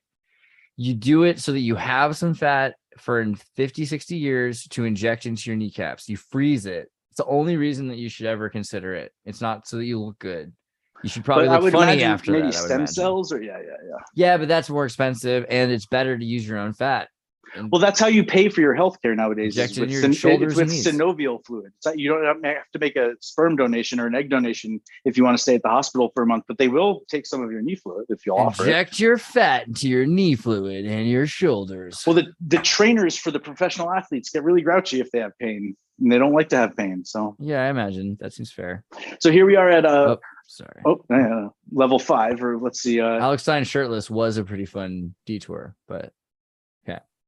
I wonder. I don't think Alex Jones, Mr. Jones, would have interpreted that as a rude thing that he did. No, dude, it was just real. He's getting real. But the idea people. of act like you've been there to some extent, I wonder if he had just closed it out in a different way, if it would have been easier to have him back on, because now, like Tom Green, his goal was always to one up himself. When he was pitching his show to MTV, he was like writhing around naked, pouring milk over himself on the table with like 10 executives sitting around it. And that was how he got the show, was they had to kick him out of the office. He wouldn't stop. He just kept going with whatever it was. But so here we are, mathematically improbable enough. So this is above mind blown, good magic trick. It gives you goosebumps, a little tingle up your spine. It's called an ASMR response, actually, which is a new thing that at first was kind of belittled or joked about on the internet, but now is a really, I mean, it may be very closely linked to the placebo effect. And if you are able to auto generate that by thinking about your third eye and it makes your spine tingle, some people might say that's a sign of borderline personality disorder or type 1, type 2 diabetes or whatever. It's really funny in Beavis and Butthead. Butthead's like, they said I was a sociopath. I don't know what it means, but I don't care. I don't care about her at all. That psychologist. I don't care about anybody. Well, and if you really care about anyone, that is wanting them to be happy. And He what more clearly would you cares want? about Beavis. There's no lie there. Yeah. So, mathematically improbable enough to be, scroll up a little bit. Yeah. Did I get the one before it though? Yeah, right. Mathematically improbable. Oh no, enough but to so give the you last goosebumps. part of it though. So the first at step 5, you're going, that was a good magic trick. But at step 6, you get goosebumps and you go, oh shit, maybe the magic is real. I'm like, I don't know what that means. It's kind of a play on the concept itself. You know, if it's not a trick, it's not magic if it's real. But so now stepping it up even from there, mathematically improbable enough to be alarming. So instead of just the tingle up your spine, you might also get a little endocrine jump from your pituitary or something to elicit the flight or fight response. And in magic might actually be real. You're entertaining it. You're not asking it as a question. You're going, okay, magic might be real. And what's interesting as I'm seeing this too, it's the way my brain tends to approach a situation is the mathematical analysis is first. And that it's that first blush. Is it mathematically improbable enough to be goosebumps or alarming? And how does the brain actually make that connection? You know, or is it dividing by 0? Or so number 8, we're trying to make sure I don't keep you up all night here. Nearly impossible. You know, whatever it is you're seeing, you're going, it's like all the stars all of a sudden are in the shape of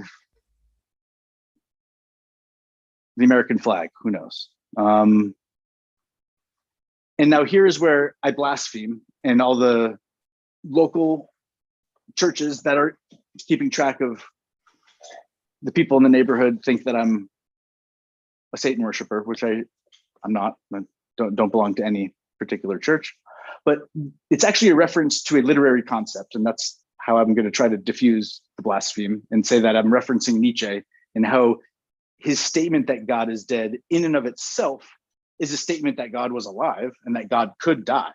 And both those things are kind of preposterous when you think about it, in the context of divinity. As it's, I took it to mean like God is dead is the mode of thinking.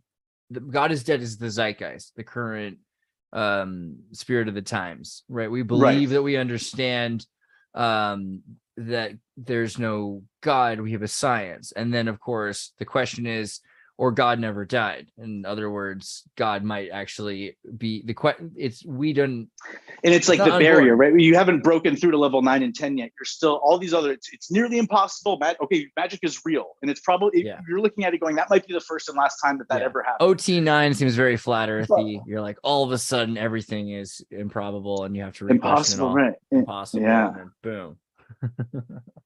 Or God never died, and again, still kind of Yeah, but you know what? You opened it up because you're such a nice guy. You said we are probably living in a simulation, or God never died. So the thing is, if you're not into the whole God never died thing, at very least you see what happens to all the people that then go. The atheists are still trying to deal with it somehow. This is how. And it's maintaining agnosticism, which is usually seen as a intellectually or philosophically weak. It seems position. like they just created a new religion that's even weirder than Scientology, right? This is like the reboot of Scientology. With agnosticism, you're saying simulationology, right? That's really what it is. Well, it's centrism, and J-Reg says it's evil. No, I was saying specifically on level number 9, the juxtaposition of we're probably living in a simulation, and if that's not true, it's just that God never died. That's why somebody should come out with a GPU called the Xenu. That would be the way to do it. And then somehow at level 10, it means that all sacred geometry is fully decoded. And then did you remember step 0, if it wasn't a coincidence at all, was don't take either the red pill or the blue pill. Whereas here, breaking through the paradigm of choose one is no, take both the red pill and the blue pill. And you are and leave them behind in your simulation, combining the two into kind of something the most preposterous. And yet that idea that everyone is their own Godhead and represented in the works of when you climb the highest mountain once or twice, but who's counting, and nothing compares to those blue and yellow purple pills. All right. So again, just the AI images of Alex Jones, just as a closing note, to say thank you to the computer for showing us that you're there and that you are thinking more than we think you're thinking, and that we should say goodnight to you and thank you to you, and we should speak kindly to you. Yeah, right. There's something to you outside of the basilisk. But so there are 2 of these, and this is the one that has Nymphowars in the title, and the other one doesn't. So if we start with the other one, it's a little more boilerplate, and it's just the concept of some government agency would have to be. It's this emergent phenomenon of the internet. You have .com, all this, and ban.com, ban.business, but no, ban.video would be a repository for the worst of, and if it was ever monetized in any way, shape, or form, you end up with like fear factor writ large in society. But so here it would be this week the Armenians, this next week the Turks, and it would be there'd be a lot of like the women are doing this. It just get worse and worse. So basically here you have it looks like it's replicating a search browser history in the upper right hand corner and lower right hand corner. Is that, and then and I see the Twitter quality too on some of these, right? It's like it's looking at Twitter posts, and then the upper left hand corner, that's like 4chan anon looking stuff. Oh, and it's interesting. It's actually showing you pictures of either great sunrises and sunsets, or there's some fires, or water submerged cities, or. No, what's crazy? That looks like Alexander Dugin. Let's go deep in there. Am I wrong? That looks like Dugan. Well, I did a permutation of that one. I did a variation, and it kept coming up with that same format. And there was like a Putin-esque face, and it's really interesting that that's also what InfoWars would do around Alex Jones. It's what you start doing around the presidency, where is it his body double that's showing up? Is it just the guy who fits his suits and he's the same size, or is it all his whole makeup team is here, but he's actually over it? And so it's creating a multiverse for security's sake. And if you scroll up, I guess that looks like a library, maybe, right? So a different way of storing the things that would be there. Maybe that's right. The old banned videos would have actually been a storehouse that someone would find and just say, why? Why are we saving this stuff? It definitely looks like a library with desks. We got to talk to Seraphin, man. Seraphin is my buddy. Please. Seraphin Miller. You know Seraphin? He's the guy from InfoWars who is the librarian. He's the record keeper. Okay. He goes and The digitizes. archivist. Yeah. He's the archiver. Yeah, that's right. That's exactly right. Whoever was distributing Jones, one of the first videos I watched to kind of understand who he was that came up in the feed suggested before he was banned was him getting arrested by making a stink about the thumbprint or fingerprint scanner that they were using in Texas. I think this was maybe even in the early 90s. Yep. And it was the same thing. You're saying, no, this is going to lead to a biometric secure health tyranny state. Good times, man. He doesn't smile often unless it's oftentimes a pained smile. And, he's showing you his teeth. He's baring his teeth because he's strong. But if you switch to instead of saying InfoWars, I slipped in the joke, the pun, NymfoWars. And it's almost like the computer understood I was making a pun. And I typed this one in first. I typed in the joke one first. So it didn't make the one we just saw and then make this one. So this is what it popped up.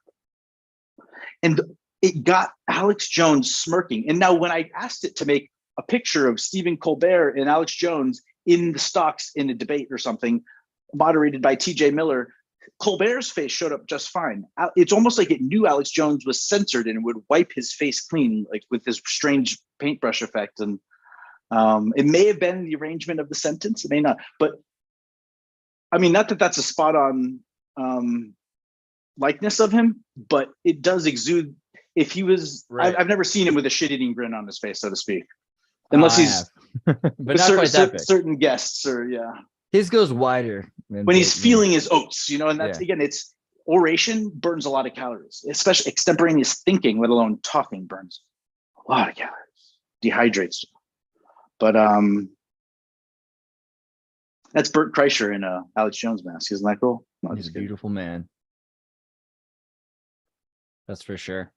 Well, man, Alex Jones and Alex Stein and me need to go roast our, not in a sauna. I mean, it doesn't need to be 150 I want to do the sauna and I want the horseback riding. Joe Rogan says he just installed a brand new sauna in his studio. I think it's in Austin. And actually, one of my best friends growing up who's an animator just moved to Austin. His wife's hopefully about to bring another life into this world. Nice. Yeah, we got to build thank you, Andreas, for giving me the time to actually not just flash the things on the screen and move on.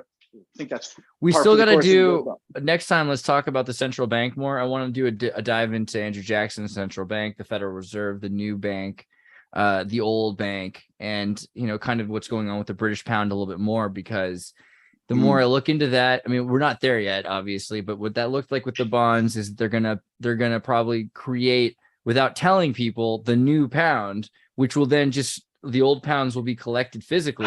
Digitally, they'll just lose value if you haven't. But think about it. You have to create a single day of cutoff where if you get there before midnight, there's some procedure to box those things up and give you a equivalent in the new bill in full. But if you get there at 12:01, somehow there's a cutoff. And is there a way to show up the day after and backdate it? I would hope that there's some sort of, because it's not about the value of the pound. This is a really interesting, I've never heard of this one happen. I don't know how this one goes down. Where's that movie? Have you seen that movie, Goodbye Lenin? Do you ever watch that movie? No.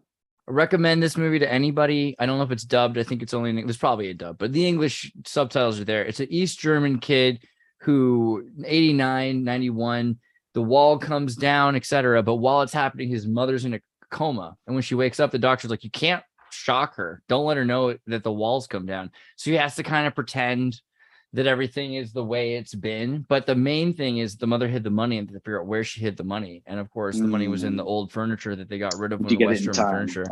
Then they find it because nobody wanted it. It's in the street still, the furniture. But then, of course, they missed the deadline for the trade-off for Eastern marks, Western marks.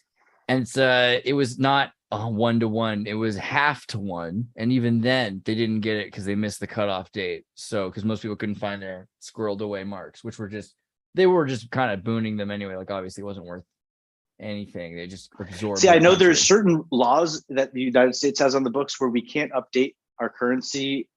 I think it's for certain coins, it's 10 years. And for bills, maybe it's 25.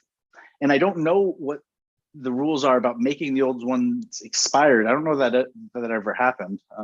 Right, that's not an American thing. You can still use legal tender. The thing is, it usually becomes collectible and worth something in the time. But the British money, no. British money, you have to trade it in. I think it's like 18 months or something like that. But it's because it's basically a personal check.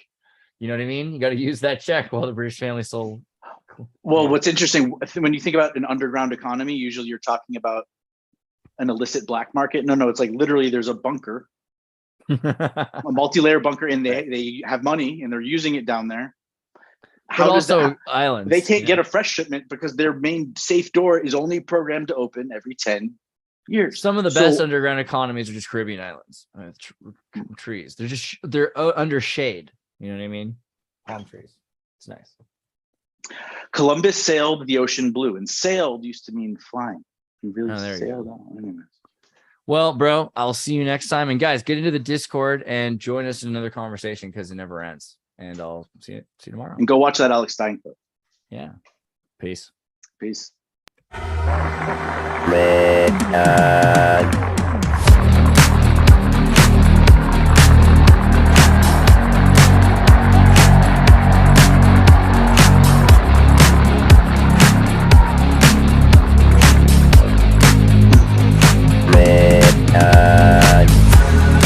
The world is very different now. For man holds in his mortal hand the power to abolish all forms of human poverty and all forms of human life. Begins a very special time of the year for us. It's the time of peace and reflection. One thing we should all be thankful for is that we live in America, where we have the freedom to change things and the opportunity to grow.